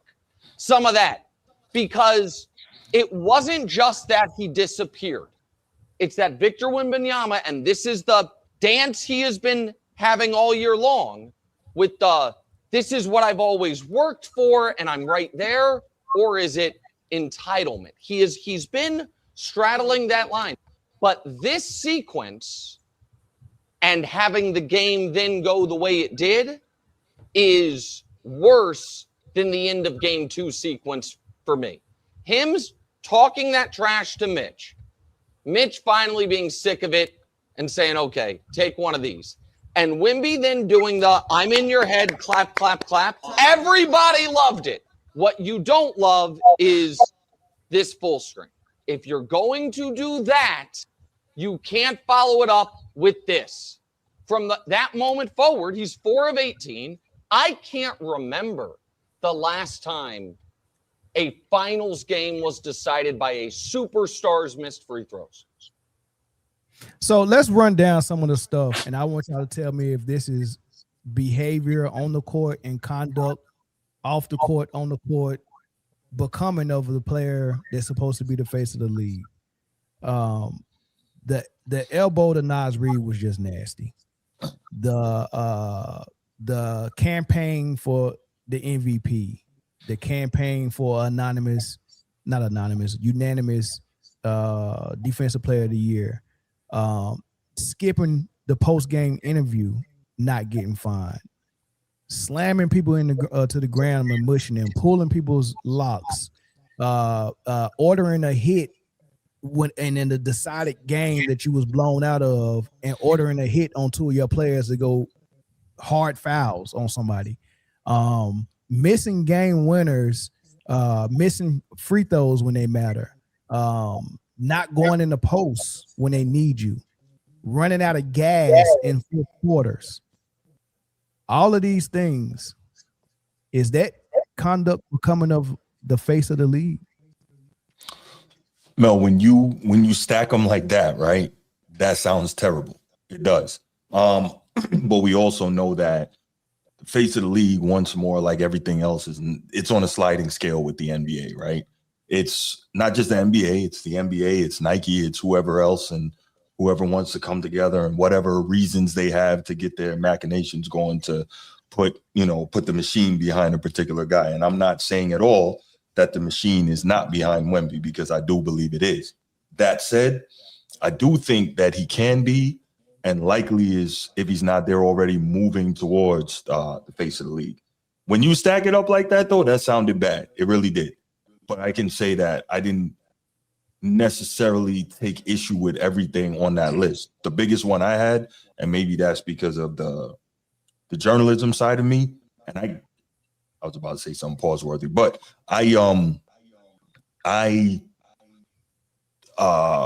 what's the word I'm looking for? I excoriated him on my show for not going into that post-game presser. I thought that was terrible.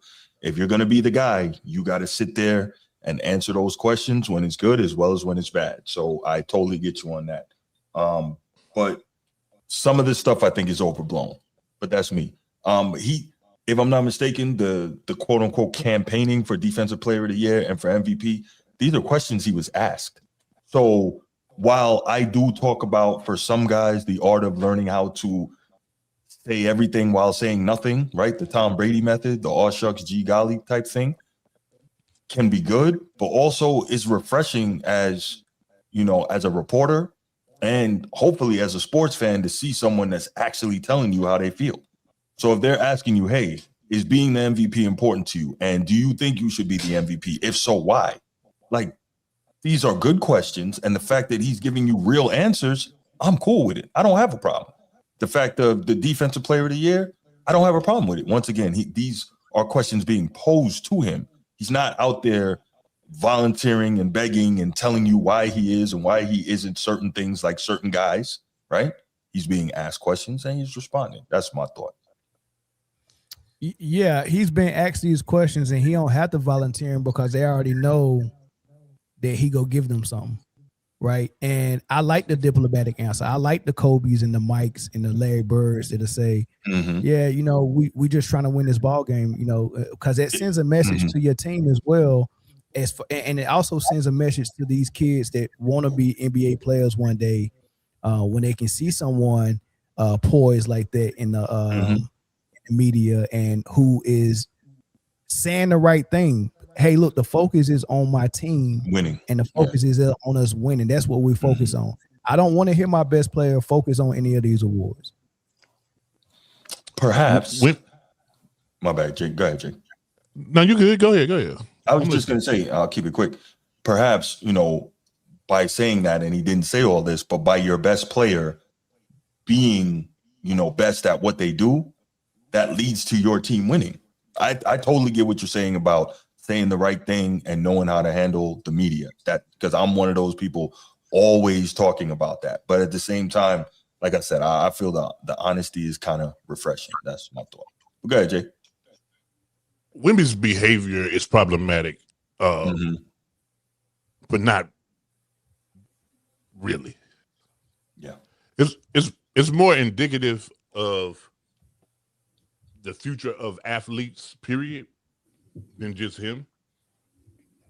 I don't like he's no different than anybody else in the way he carries himself or whatever. Where it becomes problematic is the league has a lot to blame. Y'all remember they tried to make Ja Morant the face of the league. I was just thinking that. So you got to quit crowning these guys early. Facts. We talked about that. You gotta do more to say, hey, if you're gonna be the face, it's more than what you do on the court. It's how you handle yourself in the press. It's how you handle yourself off court. It's how you go do make-a-wishes. It's everything. It's all encompassing. Did the league try to crown Ja Morant or the media? I think both.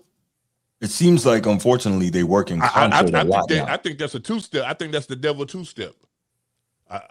I think the fine folks at Nike suggested it, and then the league and the media say, all right. Because the face of the league will never not be a Nike athlete. Understand that, first of all. I didn't even think about that. Great point, Jay. Well, they said Jokic was the face. Who said that? Did they just say he was the best player? Yeah, that's no one ever accused him of being the face. Yeah, he can't be the face because as soon as the season's over, he wants to go play with his horses, and that's fine if that's what he is. That's what he wants to do. But like Jay said, there's a lot more to it than just being great on the floor. Britne, oh, go ahead, Jay. My bad. No. So what the list of things that you've listed that Wemby has done is problematic because he's trying to be the hero and the villain. Like you got to choose one role, and go that way. He's being Draymond Green and Steph. He's trying to be the protected one and the goon at the same time. Like you can't be the best player that's so important that you can't get kicked out of the games and be the guy that's doing all the stuff that warrants you being kicked out of the games. Like you can't be Draymond and Steph. Pick one. If we hooping, you Steph, I'm Draymond. Every time. Every time. It don't matter if you think you're gonna rough up my guard. Hey man, I got 5 fouls and I'm gonna use all of them right now. You know what I'm saying? But he can't do that. He has to be, as he was pointing to his head, I'm in your head. You have to be smart, young man. You have to not let that fever pitch of emotion overtake you. Because number one, you're already sucking air. You're tired. So when we tired, we don't think as well. So we're gonna make bonehead plays anyway. So he's gotta tighten that up. And I think once he does that, he gotta get in that swimming pool with Tim Duncan. That's gonna get that air right. Oh yeah. I was gonna say that too, Jay. That's one of the things I've been holding. You're with the Spurs. You got two of the best bigs who ever did it. You need to get David Robinson to do your weight room program because we remember what D-Rob was. And obviously, I'm not saying he can ever get, D-Rob's body type because it's a different body, but you need to get him to put you in a weight program and you need to be working with Timmy in the post. So you already worked with Dream, so you got some of that. And then you go work with Timmy in the post and you worked with KG. So your mid-post game should be, fairly refined. You just got to continue to work that and just meet with Jamal Crawford for lunch. Don't work with him on nothing. Yeah. Don't even meet with Jamal Crawford for lunch. Right. You don't need nothing in this bag. You don't need that. Forget that name altogether. No more Jamal Crawford. No more crossover. No J crossover. No guard play. None of that. Forget all of that. It's a wrap for that. It's a cute party trick. That is the truth. It's a cute party trick, but after that, it's problematic. What irritates me the most when I watch Wemby is that step back jumper on the perimeter against someone that's only 6 feet. What are you doing? You are 7'5". Why are you stepping back against a guard? It makes no sense to me. None at all. Britne, I want to play something and I want to get your thoughts on it because the New York media, and I know this is biased because it's the New York media, they have had it with Wemby. Mm-hmm. Tiki Barber and his podcast, Phil Sims and his podcast, and a couple of more people. You might recognize their voices, but this is a series of media members that's just done with Wemby. My blood is still a little bit boiling about this Brunson thing because I've seen it a million times. Which Brunson thing? The mush? Which one do you think I'm talking about? The mush. Okay. Yeah. Like, what is he responding to? What is that a retaliation for? Like, I think he's emotional. He can't control himself, honestly. And I started drumming up a dislike for him like this summer, and now it's just at a million. Like, I cannot stand this guy. I hate his outfits. I hate his face. Wow. I hate his hair. I hate everything about him. I just think he is just like such a try-hard, curated. The idea that Mike Brown won't be like, hey, Huck Porty, go in for 30 seconds and get kicked out of the game. The early coronation of Wemby is an absolute travesty. Like, since when did you come into the league and get handed everything? Michael Jordan had to get the shit beat out of him by the Pistons before he progressed. That soft, weak, beanpole punk. The world outside of New York was waiting to slurp all over Wemby even more than they had slurped all over him. I am talking nauseating. And it would be nauseating if we weren't Knicks fans reading this stuff, just the way that he is talked about. I understand he's 7'4" and he could do all these things and he's a different type of guy and the alien nickname, whatever. He's still a human being. And the way that they talk about this guy, it was just making me nuts. And then he goes to the park and he draws the statue and he takes his shoes off. He took his shoes off after game 3 so he could feel the floor inside of Madison Square Garden, what it felt like on his skin to win his first NBA Finals game. You know how dirty that effing floor is in Madison Square Garden? And I know how much that bothers you, that he took his shoes and socks off. Disgusting-ass feet, making it even more dirty. But, I mean, it was just, it's so perfect, poetic justice from this slurp fest tongue bath of Wemby after winning one game, and these articles about how he's the most special person in the world. And he went and hung out with monks, and he's walking around and feeling the garden with his feet, and he's drawing statues, and he's the greatest guy in the world. And then him going, I'm in your head, I'm in your head, and then we're in your ass now. Whoa. Hey, the last buddy almost called him a nigga. I will say, pause. Hey, the last buddy was real close to calling him a nigga. He was. I think they remember his father's from Africa. Yeah, there was a stinge of racism with that last buddy. Yeah, his father is Belgian Congolese. Yes. Do they got a point though? Like the media tried to crown him and all of this stuff that he's doing. Like seriously, I took my shoes off to walk in the garden barefoot so I can feel the victory. What are we talking about, dog? Mel. All right, hold on. Go ahead, Britne. I'm sorry, that was for you. Go ahead. I feel like they're making points, but it's not coming across the right way because of what they're saying on top of it. Like, they're doing extra stuff. They're doing too much. You know, call them in the punk, doing this, you know. Hey, Bruce. Like they're overly angered. They're just angry over the likability, I guess, that he's getting from the media, certain members of the media in the league. And so they're doing too much. But do I agree that they are crowning him too early? Yes. I said from the beginning. I said this from the day before he got drafted. They was crowning him before he got drafted. Oh, he's going to come in being the best thing since sliced bread, yada yada yada. And I was like, well, let the kid get in, play a few years, and prove himself. It's starting to feel like that LeBron treatment all over again. Two things, real quick. Number one, sliced bread is pretty amazing. Hold on, Jay. Before you go, let me go real quick. I'm good with everything that happened pre-draft and during the draft and everything we said. I wasn't annoyed by anything that was going on with Wemby until he started to be his own main character in a movie called I'm Becoming the Face of the League, and then everyone in the media was just lying to us. I'm like, are you serious? But go ahead, Jay. The buddy who used to play with the Bills, the white buddy that walked bare feet into the stadiums. The receiver for the Buffalo Bills. Holland, isn't it? Holland? Yeah, Holland, yeah.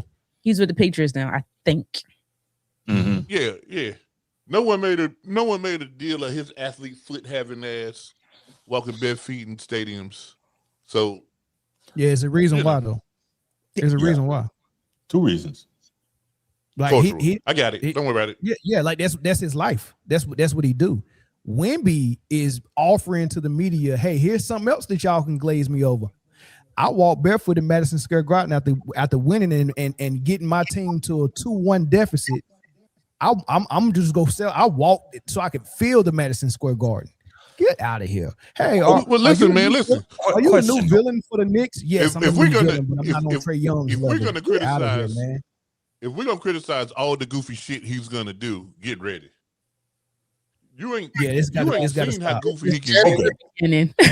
Quick question, did you hear Garnett criticize him for crying after the Western Conference Final? That's why the hell you ain't get up for this finals. You won your championship already. Now you can't get up for the finals. No, I 110% agree with that. I said, why is he crying right now? It ain't over. And we clown Pat Bev for doing that. Here's a question, right? Pat Bev won 1 game in the play-in. I know, right? Why can't it That's a little different? Why can't it just be that Wemby is a real different dude? That he looks at life differently? That's the first question. And then 2, while I personally wouldn't walk through MSG barefoot. That is dirty.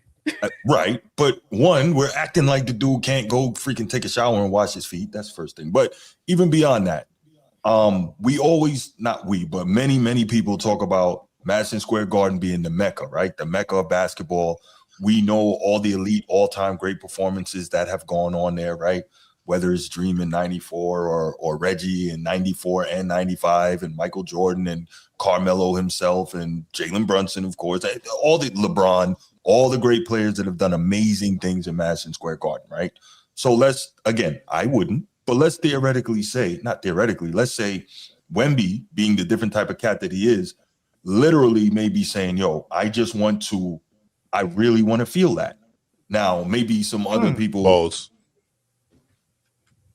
Pause. Maybe some other people might be like, well, don't go about it that way. But maybe he's like, I really want to be in tune with Madison Square Garden. And that's how he felt he's doing that. Like, why is this? So what I'm about to say, look a little deeper at what he's doing there.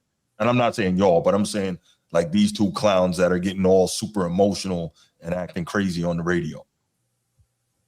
What I'm about to say might sound weird, but the dude is French, bro. So what does that have to? Tony Parker ain't never done it. Tony Parker ain't never done it. Yeah, Tony Parker, yeah. But Tony Parker was married to a supermodel at an early age. Tony Parker ain't walked barefoot. Listen, dog, this junk is mad good. Wemby's just a different dude. To answer Bruce's question, there's nothing wrong with you walking barefoot if you wanted to feel the Madison Square Garden on your skin. But you didn't have to tell us about it. Yeah, offering it to the media because you think it's gonna make you look good. You get what I'm saying? Like all the stuff that we talk about, Kobe and his mama mentality, that shit was real. Right. Like he wasn't playing a character. He really was like that. How do we know he that really was like that? And we're finding out about most of the stuff that he's doing now that people is telling his story later. Like no, no, like he didn't tell us what he was doing at UCLA. Right. The year he broke his arm and was playing left-handed and all this. Nobody, people is telling us that Kobe did this. Right. Kobe didn't come to the You remember media what I and say, said to you earlier today? What's that? Some people are cannabis. Like they just are. Some people are just weird. So like you just like I'm not you can't put it in the box. It doesn't matter how much talent they have. Some people are just weird. That's true and too. You just got to let them be who they are. So the question is, Mel, when he talks about this stuff in the pressers, reporters aren't asking him about this? Once again, you're filtering these questions so you can feed us the freaking narratives. This is what LeBron does. I'm going to feed you with the narrative. Now my media members that now Brian does it in a different way because he got people in the media that is diehard for him, and some of them are clutch sports. So yeah, he knows once he puts the seed out there what his media members are going to do and run with it. Now Wemby knows that it ain't he ain't got an agency like Clutch, but he knows the media is behind him. He knows he has wind behind his sail. So whatever he matter of fact, Wemby should sign the Clutch Sports. Honestly, he should. Whatever he puts out there as a seed, they're gonna run it up. Okay. They've been talking about unethical hoops for the all season since he said it, and it helped him win against OKC. Like that whole narrative that they are unethical and they foul and play too physical and don't get called and you can't touch SGA. That was the narrative that helped them win the series. And that's a great segue, Mel. No. One more thing. That man ain't ready to move. Oh no, I thought he was segueing. We because I got a feeling after the next game we won't be talking about this for a whole summer. So let's go ahead and get out the way. You think it's over in 5? It better be because I think he's going back to New York for sure. Yeah, it better be over in 5 because they don't want to. They don't, like Jay said, they don't want to get the game 7 in San Antonio. It's gonna get real ugly because if they don't win in 5 on San Antonio's floor and they come back to New York, they got some extra motivation and then they might get it back to San Antonio. But that would be crazy. Here's my last question about Wendy for y'all or Wemby. I want to know if y'all think he a dirty player or not. Somebody kind of mentioned some things about Wemby. Let's hear what they said, and I'm gonna get y'all thoughts on if he's dirty or not. I think of Victor Wembanyama in the NBA Finals. I give you the 4 things I think about. Go ahead. Dirty. Is it a technical? Is it not a technical? Yep.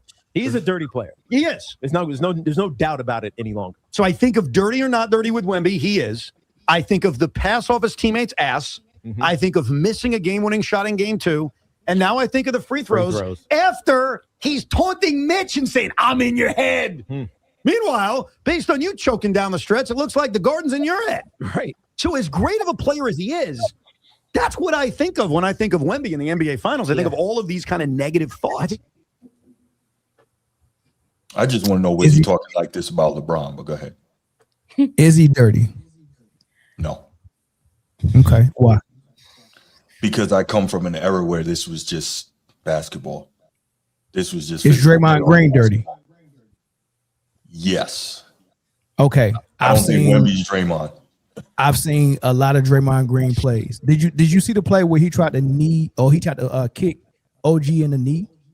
No. And try to make it look like he was flopping? No, I didn't see that one. No. So I'm not saying he hasn't done anything dirty. Like the elbow was kind of crazy. The elbow was dirty. So here's what I think, and then I'll keep it very brief. I've been talking a lot. I apologize. Here's what I think. I think Wemby being tall and slim and European and a French European at that, people probably, since he's been in the league and maybe even well before that, have thought they could herb him.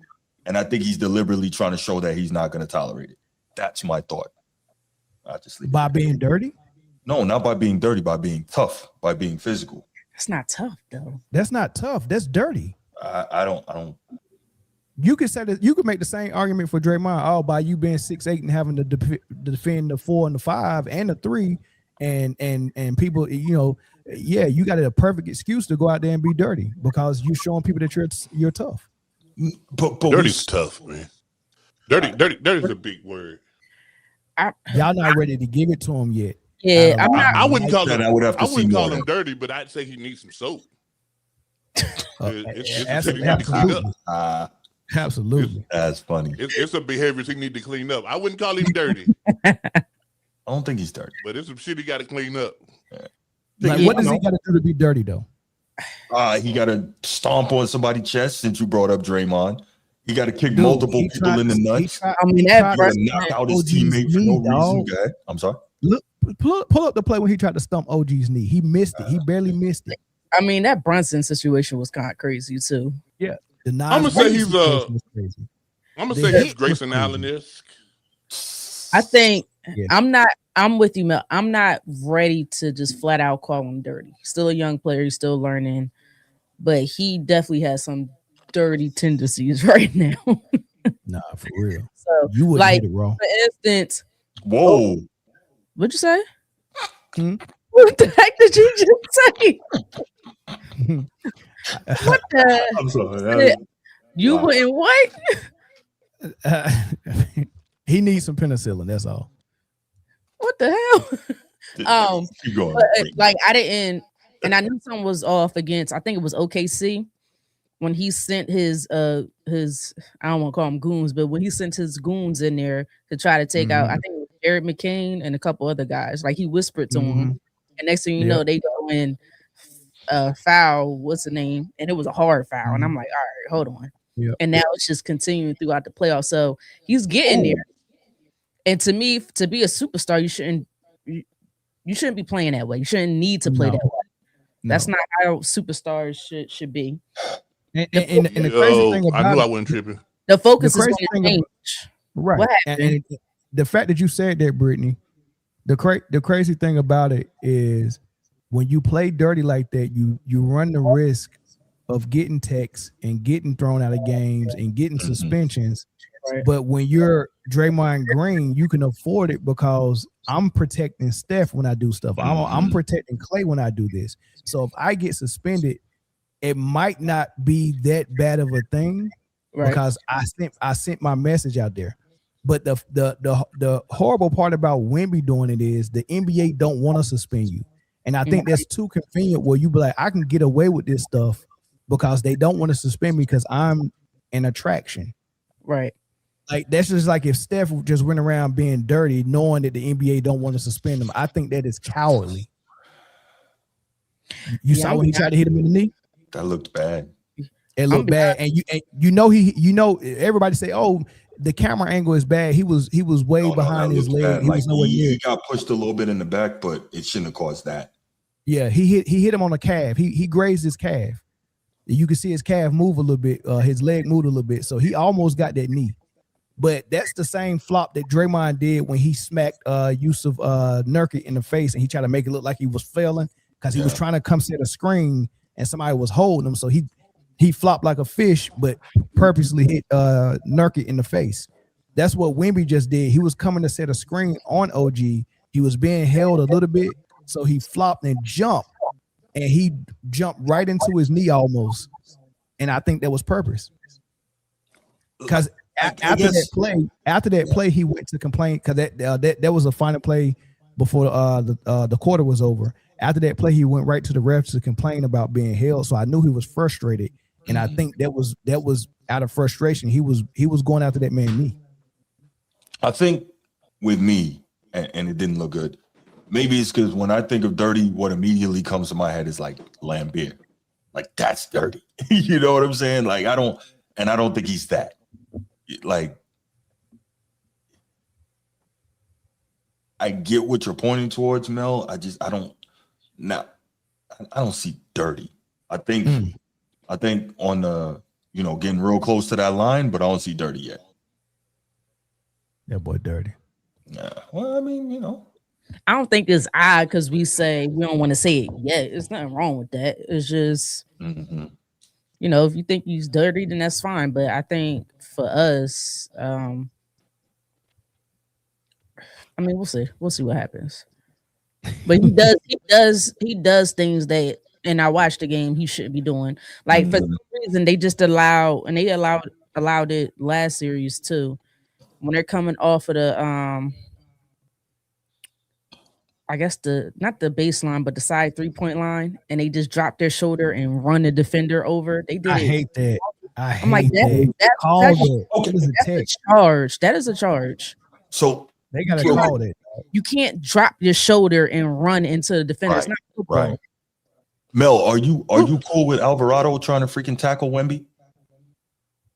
You cool with Alvarado tried to when he grabbed his leg and Yeah. I don't think that's dirty. You don't think that's dirty? A 2-leg takedown. No, that's not dirty. Grabbing somebody's leg, a 2-leg takedown, like a 2-legged takedown in basketball is not dirty. Well, I've done it several times. It's not dirty. Too easy. Let me look at it because I'm like, come on, man. You think that's dirty? That's wild, Mel. Yes, that's dirty. Hold on, so you think that's dirty, but none of the plays that Wemby did is dirty. No, that's what I'm saying. I agree with you that where he tried to take OG's knee, that did not look good at all. It didn't look good at all. Because Alvarado fell down, turned around, and took Wemby down. Like, come on, bro. So here's what Alvarado was doing. He switched on Wemby, so he's already had a mismatch. So the only thing you can do is try to front the post. Now, when you're getting low and trying to box somebody out or front the post on somebody like Wemby, you're gonna be at his knees or at his legs. But I'm doing it with my back and my backside, like I'm you know what I'm saying. But a lot of times when you got your back turned, you're boxing someone out, front the post, yeah, you got to put your arm around. I'm fine with that. So he's doing basketball technique at first, and Wemby's pushing him, right? And he's pushing the foul and pushing the foul. Right. You're right. That's not dirty. What was dirty was when he turned around and took him down. All he did was grab his, he grabbed his leg and lifted it up. That's not. I mean, come on, dog. That's not dirty. That's physical basketball. Okay. All right. What's dirty is turning around, looking at someone, because dirty is things that can potentially hurt you. That's dirty. So if you elbowing someone, scoop slamming somebody can potentially hurt them. No, dog, that's not dirty, dog. Take it from the wrestler. Take it from the wrestler. So was it dirty when Sabonis fell to the ground after he was being physical with Draymond and he grabbed Draymond's legs? Was that dirty? Yes. Okay, that's dirty. Mm-hmm. All right. And then it got even more dirty when Draymond stomped in his chest. Yes. So are those two dirty plays on the same level? Yes. No, I think Draymond's was worse. Now, if you listen, once you open the door, you can't get mad what comes through it. Okay, that's true. All right, I'm good with that. I'm good with that. Nah, Jay. I'm good with that. Yeah. Nah, Jay. I'm good with that, Jay. That's cool. Jose, I was just looking at it. I seen he got a little frustrated on the back end. I think that was more out of frustration. I don't know if that's dirty. Like, yeah, I don't think I don't have a problem with it. No, I'm not saying it was in the flow of the game because it was definitely a foul. It's for sure a foul, but I didn't. They're doing that during the timeout is really dirty. When he did during the flow of the game. I don't know, man. If Alvarado would have did that in the layup line, that's real dirty. But no, Jay's stupid. Yeah, I might be. No, I'm just saying, like, with Melo, it wasn't a basketball play in the way of traditional basketball play, but it was basketball-esque. You know what I'm saying? Like, he wasn't trying to. It wasn't malice. It wasn't with malintent. Mm-hmm. He just was like, man, get your big ass away from me type. Get your knee out of my back. Right. The skinny. Can you imagine them skinny knees in your back? They pointy. Yeah. That hurt. Get that out of here. Yeah. All right. So I gotta find. Y'all keep talking because I gotta find this Sam Presti. I really want to play this for y'all. I think I have it. You got it? Yeah. Give me a second. I got that. Okay. Yeah. Play that for me. All right, bet. So I'm just sitting here and I'm like, dog, what the heck? And I was like, that ain't no damn puppy. No, that ain't no daggone puppy. Hey, why you do? You know what I can do? What up? How long is it gonna take you to pull it up? I'm almost there. 10 seconds. Are the refs dirty or the league dirty? All right, there we go. The league. Both. Both of All them. right, say when you're ready. I got the Presti ready. All right, go ahead. All right, so I introduced it really quick. Sam Presti did his exit interview press conference, and he spoke about SGA in a major way, man. And the things it's gonna be interesting what he say. I don't know how much of the clip Bruce got, but we'll play it. Are we gonna need to stop and start on this one, Bruce? 25 seconds. Oh, that's it? Okay, all right, go ahead and play it. The key portion that you're talking about. Okay. Relative to Shea and the narrative on that, you know, he's playing against 6 people. He's got 5 defenders, and the 6th defender is social media. And, you know, that's a reality. And he's not going to be the last player that the machine decides to target. But no one's going to handle this gracefully, because when they turn it on somebody else, they're not going to step up there every night and not acknowledge it. He said SGA was playing against 6 men on the court, 5 players plus social media, and he's right.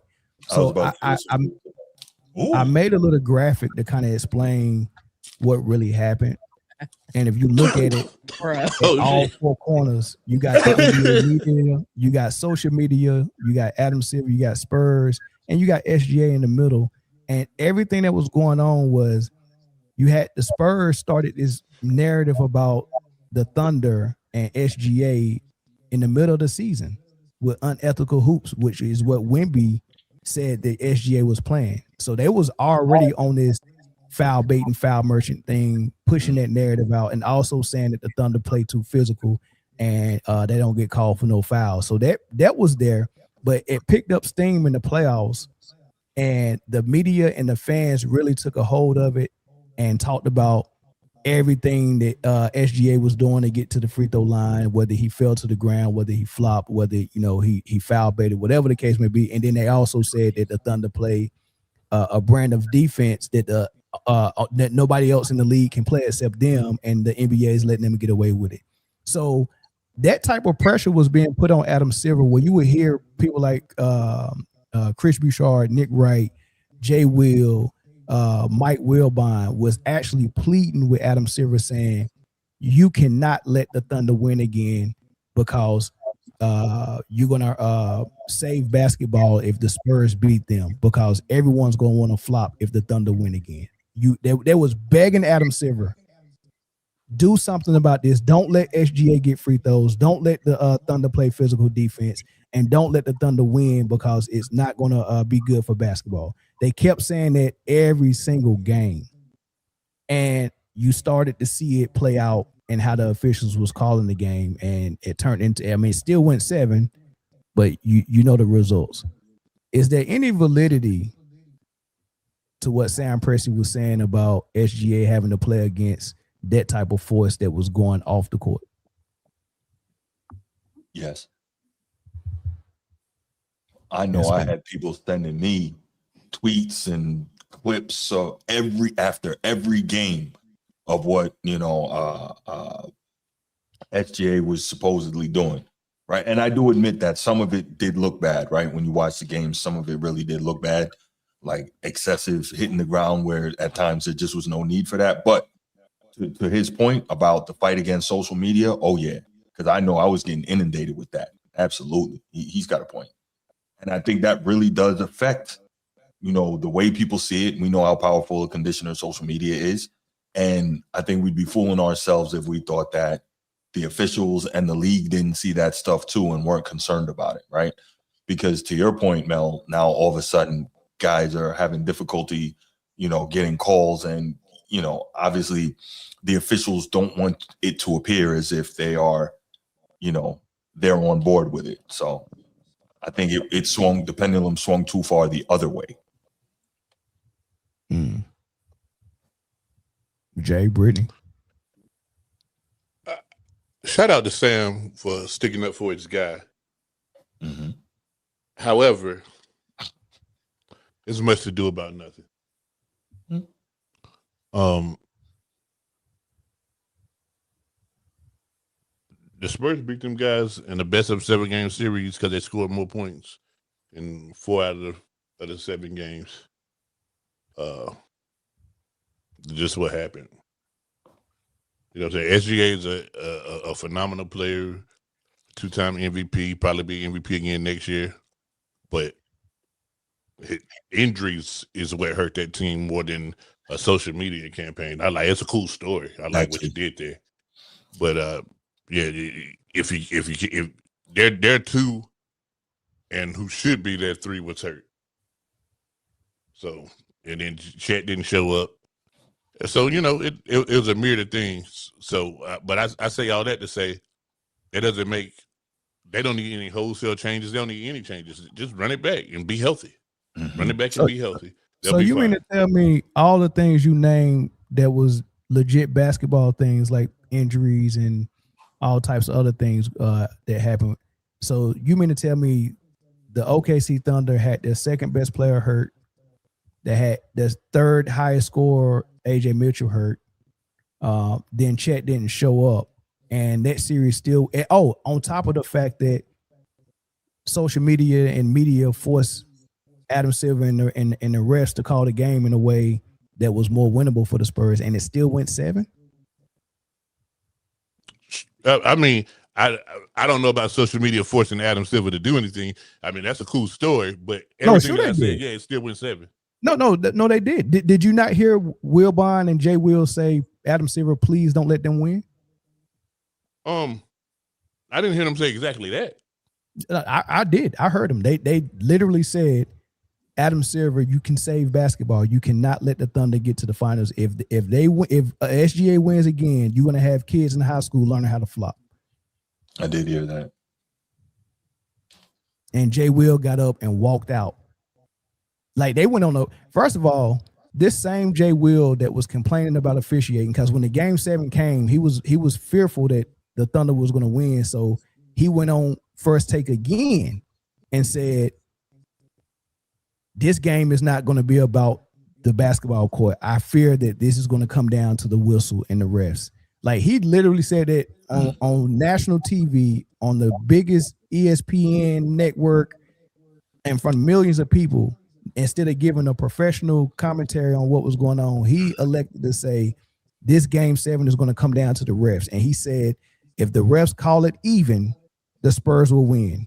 But if SGA goes to the line 10 times for getting blown on, then it'd be in the favor of the Thunder. So he didn't give no basketball analysis. He just said, if they blow on SGA and he get 10 free throws, it's going to be unfair. But if they call it even, the Spurs win. That was his analysis, dog. That was his analysis. And then I've seen it. I've seen it. But what I'm saying is, this same Jason Williams went on the same show 2 days ago. And when Mike Brown was complaining about the officiating, he said, I don't want to hear nothing about no refs and no whistle. I was like, you kidding me, dog? You know these people act like we can't pull the tape. You know that. Anyway, but I'm saying so again. Let's say all that's true. So the league is listening to Jason Williams? It wasn't just Jason Williams. All many voices. The entire panel, it was 4 guys on the panel, and there was not one opposing take. They all was in agreement against the OKC thing. I've never seen that. I've always seen where they represent both sides. Like it's a debate show. How you go on a debate show and there's no debate? Like they invited 4 people on that had the same exact opinion about the Thunder. There was no one speaking up for the Thunder on none of the ESPN shows. Man, well, here's the thing. Nothing lost, man. Get over it. Right. Pretty much. That man stuck there. Fair enough. Britne. That man, hey, listen. And the reason why it bothers him so much is because he likes SGA. He like not as a player, but he likes the way that he plays the game. He really can play. SGA can hoop. No, that ain't what it is. What it is, if you've been watching my channel, I speak the loudest about false narratives in mainstream media. I'm right there with you. So if it's a bad false narrative out there that is a collective going on, pushing and trying to brainwash people, I am the opposition to it. I speak against it. But there's not a false narrative about who won the series.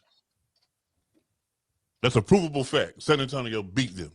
But I think what Mel is trying to say is, looking deeper, there might have been some other things at play there.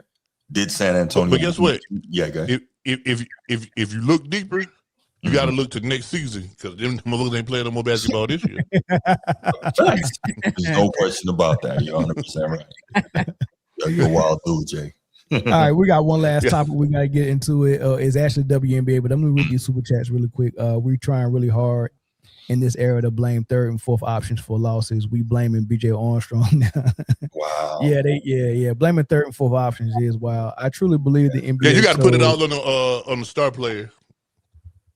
And the leaders of the team. That's where the blame go. I truly believe the NBA told OKC to sit Mitchell because of the analytics showing his winning percentage on the court when Mitchell plays. Oh, that's tough. I don't know. That man hurt, man. Listen, the fix. I believe the fix is in, but I just don't believe the players are as involved as people think they are. I don't think they're involved at all. Yeah, I don't think there's no players that want to compete. Well, I mean, Terry Rozier proving us wrong though. The way he took $20,000. How you a millionaire and you throwing games for peanuts, man? That is insane to me, dog. Or when you do that, it can't be about the money. How y'all putting $300,000 on a D2 first half? No, we know what happened there. Some pressure. That brother was scared for his life. I'll take the blame. He might have been. Yeah, it's tough, man. It was me. Watch who you mess around with. No, that's true. Wasn't the mob involved with them? Mm-hmm. Well, that's what they said. Yeah, I'm pretty sure that's the truth. Don't mess with them. Mm-hmm. Man, that's cold word, dog. All right, let's get into a Caitlin Clark topic. Klay Thompson's dad, Michael Thompson, he tweeted something in support of Caitlin Clark, saying something along the lines of the Fever don't want her there. And Jason Whitlock just had to get him on the show. Oh my God. Yep. Somebody that's a former player that agrees with this Caitlin Clark nonsense, because she losing all her other supporters. Shannon Sharp ain't on the bandwagon no more. He called that. He called that out. There's a lot of people calling her out for her nonsense. So when Jason Whitlock seen Michael Thompson with his non-hairline, any black man with no hairline, you know what I mean? You gotta, yeah. Hey, man. You know what I mean? So, hey, he got him on the show so quick, man, and he had to had a conversation with him, and the things that Michael Thompson was saying was just insane to me, dog. Listen to this. We're happy to have you on here. Do you stand by your original tweet that, according to a reliable source, the Indiana Fever do not want Caitlin Clark? Well, that's what I'm hearing, from all the contacts we have around the basketball world. You hear that, and you watch the Fever play. I watch every game. I've watched every game of Caitlin since she was a sophomore at Iowa. So I've known about her for a long time, been a big fan of hers, probably the biggest fan of hers outside of her family, because I love the way she played the game. And from watching the Fever, it just looks like they don't want the Caitlin Clark that we fell in love with at Iowa. The Caitlin Clark that used to play with daring and with bravado, coming down and pulling up with logo threes on the break, playing with that kind of confidence. I don't see that Caitlin anymore, so I don't even know if the people want that Caitlin Clark to play for them. They seem to want more of a benign, more of a pedestrian point guard. So I don't think her style fits the way they're using her. So it looks to me like they prefer to have more of a traditional type of point guard, not a point guard who can shoot from the logo threes. We want that Caitlin back, and we're not seeing that Caitlin anymore. Dude, there's more, but I had to pause it. We want that Caitlin back. Okay, so I just want y'all to get y'all mind wrapped around this. He's saying, first of all, I think he's lying, because he's saying a good source is telling him that the Fever don't want her. Then he goes on to say that they don't want her to play her style. So I think he took liberties to say they don't want her, but what it really is they don't want her to play like she played at Iowa. So I guess he's stretching it to mean, well, if you don't want the Iowa Caitlin, then you don't want Caitlin. I don't think there's a source saying that the Fever don't want Caitlin. They just don't want you playing like you did at Iowa, because at Iowa you didn't have another pro on that Iowa team. No, well, Kate Martin, that's it. But she's out of the league already. So you didn't have a player on your team at Iowa that was NBA or WNBA worthy. So it makes sense that you played hero ball. A player like Paige wouldn't play hero ball at UConn because you playing with probably 5 other pros. A player like Juju got some pros on her team as well. She's not playing hero ball. Someone at South Carolina is not playing hero ball, right? So when you get in the league and you have a number 1 draft pick in Kelsey Milcher and a number 1 draft pick in Boston, you have talent around you. Hero ball is not needed or wanted.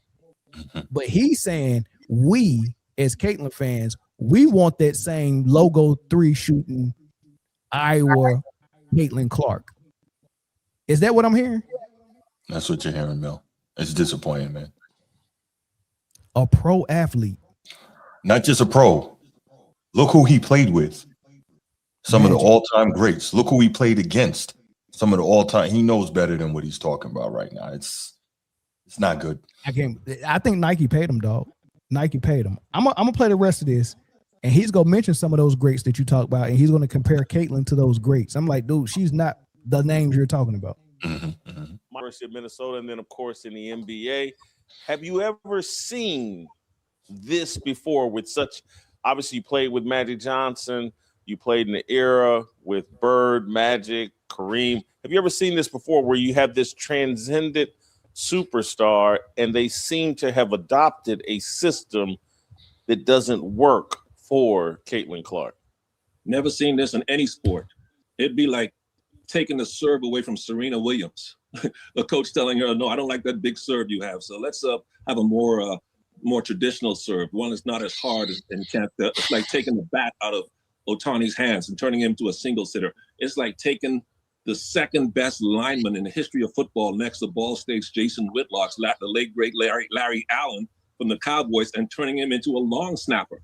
They've taken away Caitlin's superpowers. And when you draft a player like Caitlin, like a Steph Curry, a Magic, an Isaiah Thomas, of course, Michael Jordan, Kobe Bryant, when you have a player of that caliber, of a Wemby, you play to their strengths and you build around a franchise player such as that. And it seems like they brought the franchise player in to make them play the way they want to play, as opposed to adopting to her style and what made her the most popular basketball player in the world when she was at Iowa. First of all, wow. First of all, you named some names. He said Kobe, Kareem, Wemby, Isaiah, Steph, Michael Jordan. She is not that caliber player. So she was more popular than LeBron when she was at Iowa. That's what he just said. I'm glad you said that word popular. I'm gonna get to the popular, but he named those names and said that she's that caliber player. She's not that caliber player as a player. She has that caliber of popularity. She's not that caliber of player. Kelsey Milcher is better than her. There's no time where Steph, Michael Jordan, Kareem, Wemby. There was no time where they've been on the NBA floor where they had a teammate better than them. So they're not. She's not that caliber of a player to name with them. But she does have that popularity. So what you're saying is that you think her popularity is supposed to get her Michael Jordan treatment as a basketball player, and that's the part that's not connecting. They're saying that we should adopt a style that's better for her, not better for winning, but just better for Caitlin Clark, so she can, look as good as she looks. Styling don't matter. Styling don't matter. She doesn't have the talent to do it. Right, that's what I was saying. She doesn't shoot efficient enough to even, if they did play that style, it's still not good. So I'm confused. It's not conducive to winning. It's not conducive to you being the best player in the world. It's not conducive to anything. Jeez. They just want to see the logo 3. They just want to see what she did at Iowa, and she didn't even win at Iowa. So, what do you want to see? Okay, but even if she's shooting the logo 3s in the league, don't you think they would let her shoot more of them if she was making them? Let's keep it that simple. If I'm the coach, I wouldn't even let her shoot them in college. Well, I get you, but we saw her make a ton of them in college, right? But she's not making it nearly at the same clip in the W. So if I'm a coach, why would I continue to allow that? See, this is where I get upset, because they make all media look bad when media members say these things, right? Because Michael Thompson played for Pat Riley. do you think, and I'm not talking about logo threes because that wasn't the thing back then, but do you think even if it's a mid-range jumper or a few layups, Pat Riley is letting you continue if you out here missing? He's not just going to give you the green light. So what are we talking about? He knows what time it is. Pat Riley don't play. You do that, he gonna bench you. He might get rid of you. Right. So we gotta stop this. And look, I'm a Caitlin Clark fan. I'm honest about that. But what she's doing, and you and I talked about this, Mel, this is her third year. She has not improved at all. She's playing the same way. Hasn't really added anything to her offensive toolkit, even though they said she was in the gym, doesn't appear to be any stronger, can't get into the post, doesn't have much of a mid-range game, only has that same, dribble 2 times to the left and then step back, pull up 3 on the wing. She's got that. That's it. But other than that, like, where is the improvement in her game? Still hasn't managed to control the turnovers. Like, we're saying we want the Caitlin we saw at Iowa, not we being me, but that's what they're saying.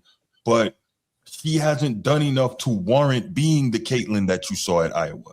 Wait a minute. You have to get better. Go ahead, Britne. Got one. And still look flicked it on defense. Oh.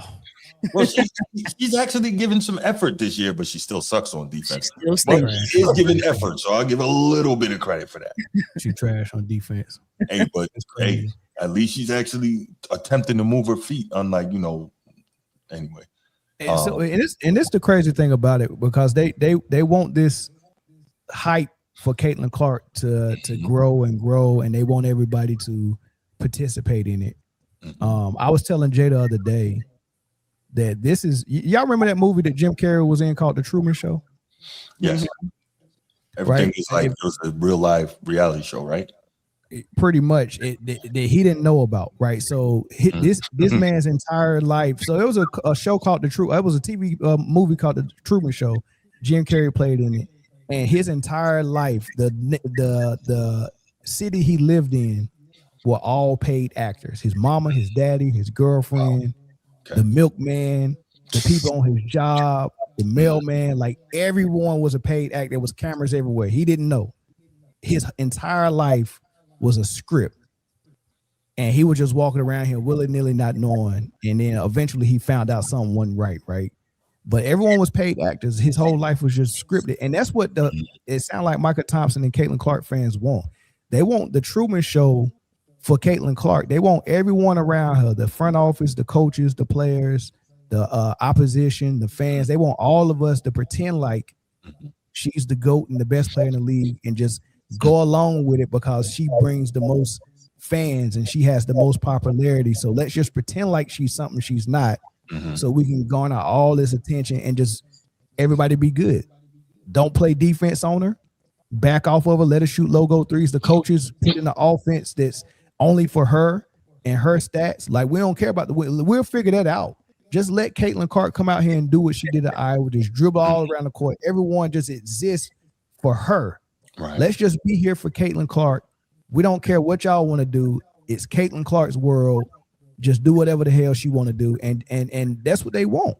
And I'm trying to figure out why the hell they think that someone's going to sit back and give her the Truman Show experience, man. But what's their record? I'm off my soapbox about that. Huh? What's their record? They had 500, maybe one game above 500. And Caitlin Clark is still the point or the primary ball handler. Yeah. So why are we making this argument? Did they get to the Eastern Conference Finals last year? They without did. her? Right. They did. Okay, so we're just gonna ignore that. We're gonna be disingenuous and ignore that. Yeah, that's what they're doing. Yeah, because it's the Truman Show.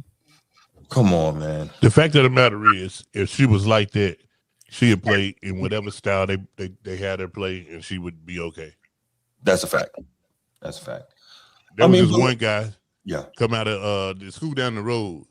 He came in the league. He was killing it. And they was like, "Hey, man, you ain't gonna win playing that, man. We're gonna run this triangle. We're gonna cut your scoring down, but you're gonna start winning." And, right. And almost effortlessly, there was a little drawback at first, but little adjustment. Yeah, but he did it. Yeah, he did it. It looked seamless. And then there was this kid in Akron who's played for 1,162 head coaches, some of which he's handpicked, who play whatever style that's out there. That ain't true, Jay. And- He's been playing the same style ever since he started playing that style. That's the only style he's been playing. Point forward. But he's played. But before that, he's played 4 different styles And won nothing. He won several games. He definitely did better than what Caitlin Clark doing. He had the best record in the league for sure. Yeah. But I want to highlight one person just real quick before we end it, and that's Olivia Miles, because here's a rookie who is a guard, and I'm gonna just be real. From what I'm seeing in the WNBA right now, and it's I do not like giving people this type of praise this early as a rookie, but I'm telling you, I don't think there's a better point guard in the league than Olivia Miles. Like she just went. I mean, she's so good, and mind you, I don't think Paige is a point guard, so that'll be a conversation. I think Paige is an off guard, but yeah, as far as point guards, where even the point guard down there in Vegas, even Kennedy Carter, Caitlin Clark, Skylar Diggins, Sonia Citron, all of these good point guards. I'm telling you, Olivia Miles, defense, offense, on ball, off ball, getting to the hole, shooting a three, shooting the mid range, passing, leading the team, IQ, not turning the ball over. She got all of that, dog. She's shooting almost 50, 40, 90 right now, 91 from the free throw line, 37 from the three, and 53 from the field, not turning the ball over a ton. She got the top record in the league without Nafisa Collier. Imagine that. Imagine being a rookie coming in. There's no Nafisa Collier, who's a MVP candidate last year. She's hurt, and you got this team at 10-3, 11-3, which is one of the best records in the league.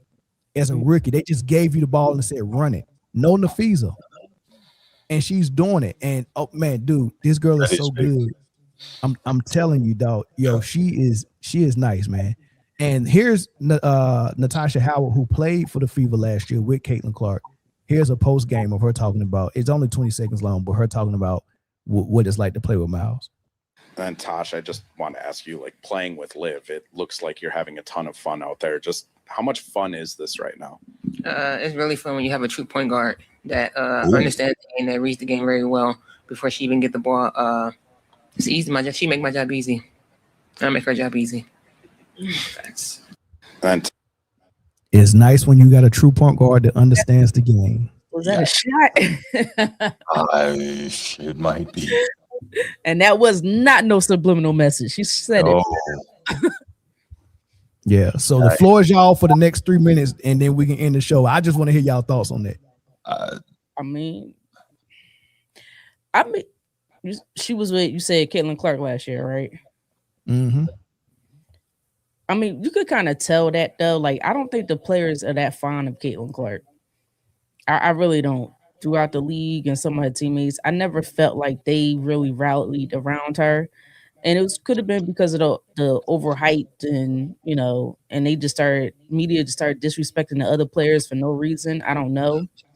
But she said what she said, and she meant what she said, and she ain't wrong about what she said. So don't ask her if you don't want to.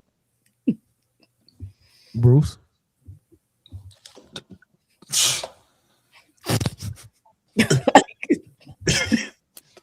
Man, that was tough, man. That was tough. She said what she had to say. I don't think that Caitlin is not a true point guard. I think that she's not a true point guard. She's one of those weird combo guards that can still rack up assists. But the fact that, like, I watch, and she's got a real good connection, it seems, with Aaliyah Boston. Like, she finds her well in the open court on the outlet. She finds her really well with the tight interior passes, the bounce passes in traffic, in the paint, all that. But other than that, maybe not so much, right, in terms of her distribution and really, running the offense as it was just said there with, being a cerebral type player. And I guess that's akin to what you and I were talking about earlier in the week, Mel, is that she was never really taught how to truly do that. It was always just kind of, play your game and get whatever you can get off of that. And obviously that helped Lisa Bluter make some money and hang around a little longer than she probably should have. But those were some tough remarks, Mel. I don't know what to say, man. That's rough. Yeah. What's the shooting splits for Caitlin right now in her third year? I just gave you the shooting splits for Olivia. She's almost at 50, 40, 90 as a rookie. 30. I'm gonna guess 30-something%. I will tell you, Caitlin Clark right now is 20 points, 5 rebounds, roughly 8 assists, 39% from the floor, 32% from 3, 92% from the stripe. How many turnovers a game? Oh man, you already know. She is at 4. Actually, she brought it down. She's at 4.4 right now, which is still bad, but it's a marked improvement from where she was. Yeah, so 4.4 is an improvement in her third year because she was at 5 or 5.3. She was at 5.6 as a rookie, 5.1 as a second year player, now 4.4. So let me ask taking you, the rock, bro. do you think it's an improvement worth mentioning if she gets under 4 by the end of the season for the year? Still bad. Olivia Miles as a rookie is at 3.0. Yeah, so three is still high. Yeah. But she's a rookie at 3, right? She's averaging 8. She's a rookie. She's averaging 18 points. Mm-hmm. She's averaging 5 rebounds, 6 assists, 2 steals, 1 block, right? And she's doing it on 50, 40, 90 with the best record in the league. Right. She's leading her team to the best record in the league.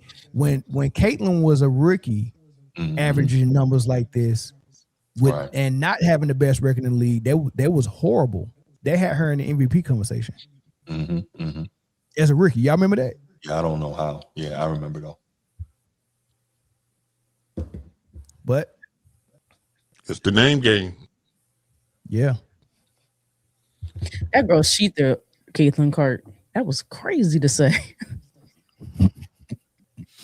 All right, y'all. That's it for the show, man. Man, it was. I had fun on this show, dog. This was pretty good. Did not mention, and maybe I'm a Philly fan, not because I'm a Philly fan, so I feel some type of way. But I'm mad why the National League is not giving New York fans the same flack and right they got Philly fans. No, they are. About how they acting right now. No, they're going in on them. Absolutely. So that egg at Wemby. Yeah. Oh no, Stephen A had to make commentary on it on First Take. No, they're definitely going in. Social media's going in. National media's going. Yeah, they are. It took a minute because I'm like, bro. Yeah, it's bad, man. I love New York City. I love my New York peoples, but they definitely acting like degenerates right now. Northeast, like, anywhere in Northeast. If you're a major city, you're gonna have some crazy fans. Yeah. I will say I was wrong about my prediction. What was Spurs your in 5? Yeah, I say. I say Spurs in 7. Let's go. Okay. Knicks in 5. Or Knicks in 6. Knicks in 6 or Spurs in 7. If it goes 7, I'm with Jay. If it goes 7, the Knicks better hope it don't go. They better make sure they close this game out. And remember, every game San Antonio has jumped on them and they had to make a comeback. But if you're San Antonio, you gotta be thinking, what the hell does it take to put this team away? Not make dumb mistakes towards the end of the game. I feel you, but 48 minutes. Though, that's all it takes. Right, but the first game they played 46 minutes. Mm-hmm. Game 2, they played 46 minutes and 30 seconds. Mm-hmm. Game 3, they played 48 minutes. Mm-hmm. Game 4, they played 24 minutes. Right. Facts. No, but I mean, they got to be. Hey, what you say? Mitch Johnson said, "We decided all 4 of these games." There's some truth to that. Yeah. There's some truth to that. Listen. Hey, let me ask you this. Just let's flip it to football real quick, because I know all 3 of y'all like football. Yeah. I mean, now it's a double-edged sword when you're up by 3 touchdowns and it's the fourth quarter, but you don't expect the team to be still passing in the fourth quarter up 3 touchdowns. You expect a little bit of you expect the run game, correct? Right. You run the clock out. You protect the ball. It's not a lot of high risk. In basketball, I think shooting a lot of threes is high risk. So it is. You would think up 20 at some point you're gonna go to your post game. That's why the post game is really needed in this league.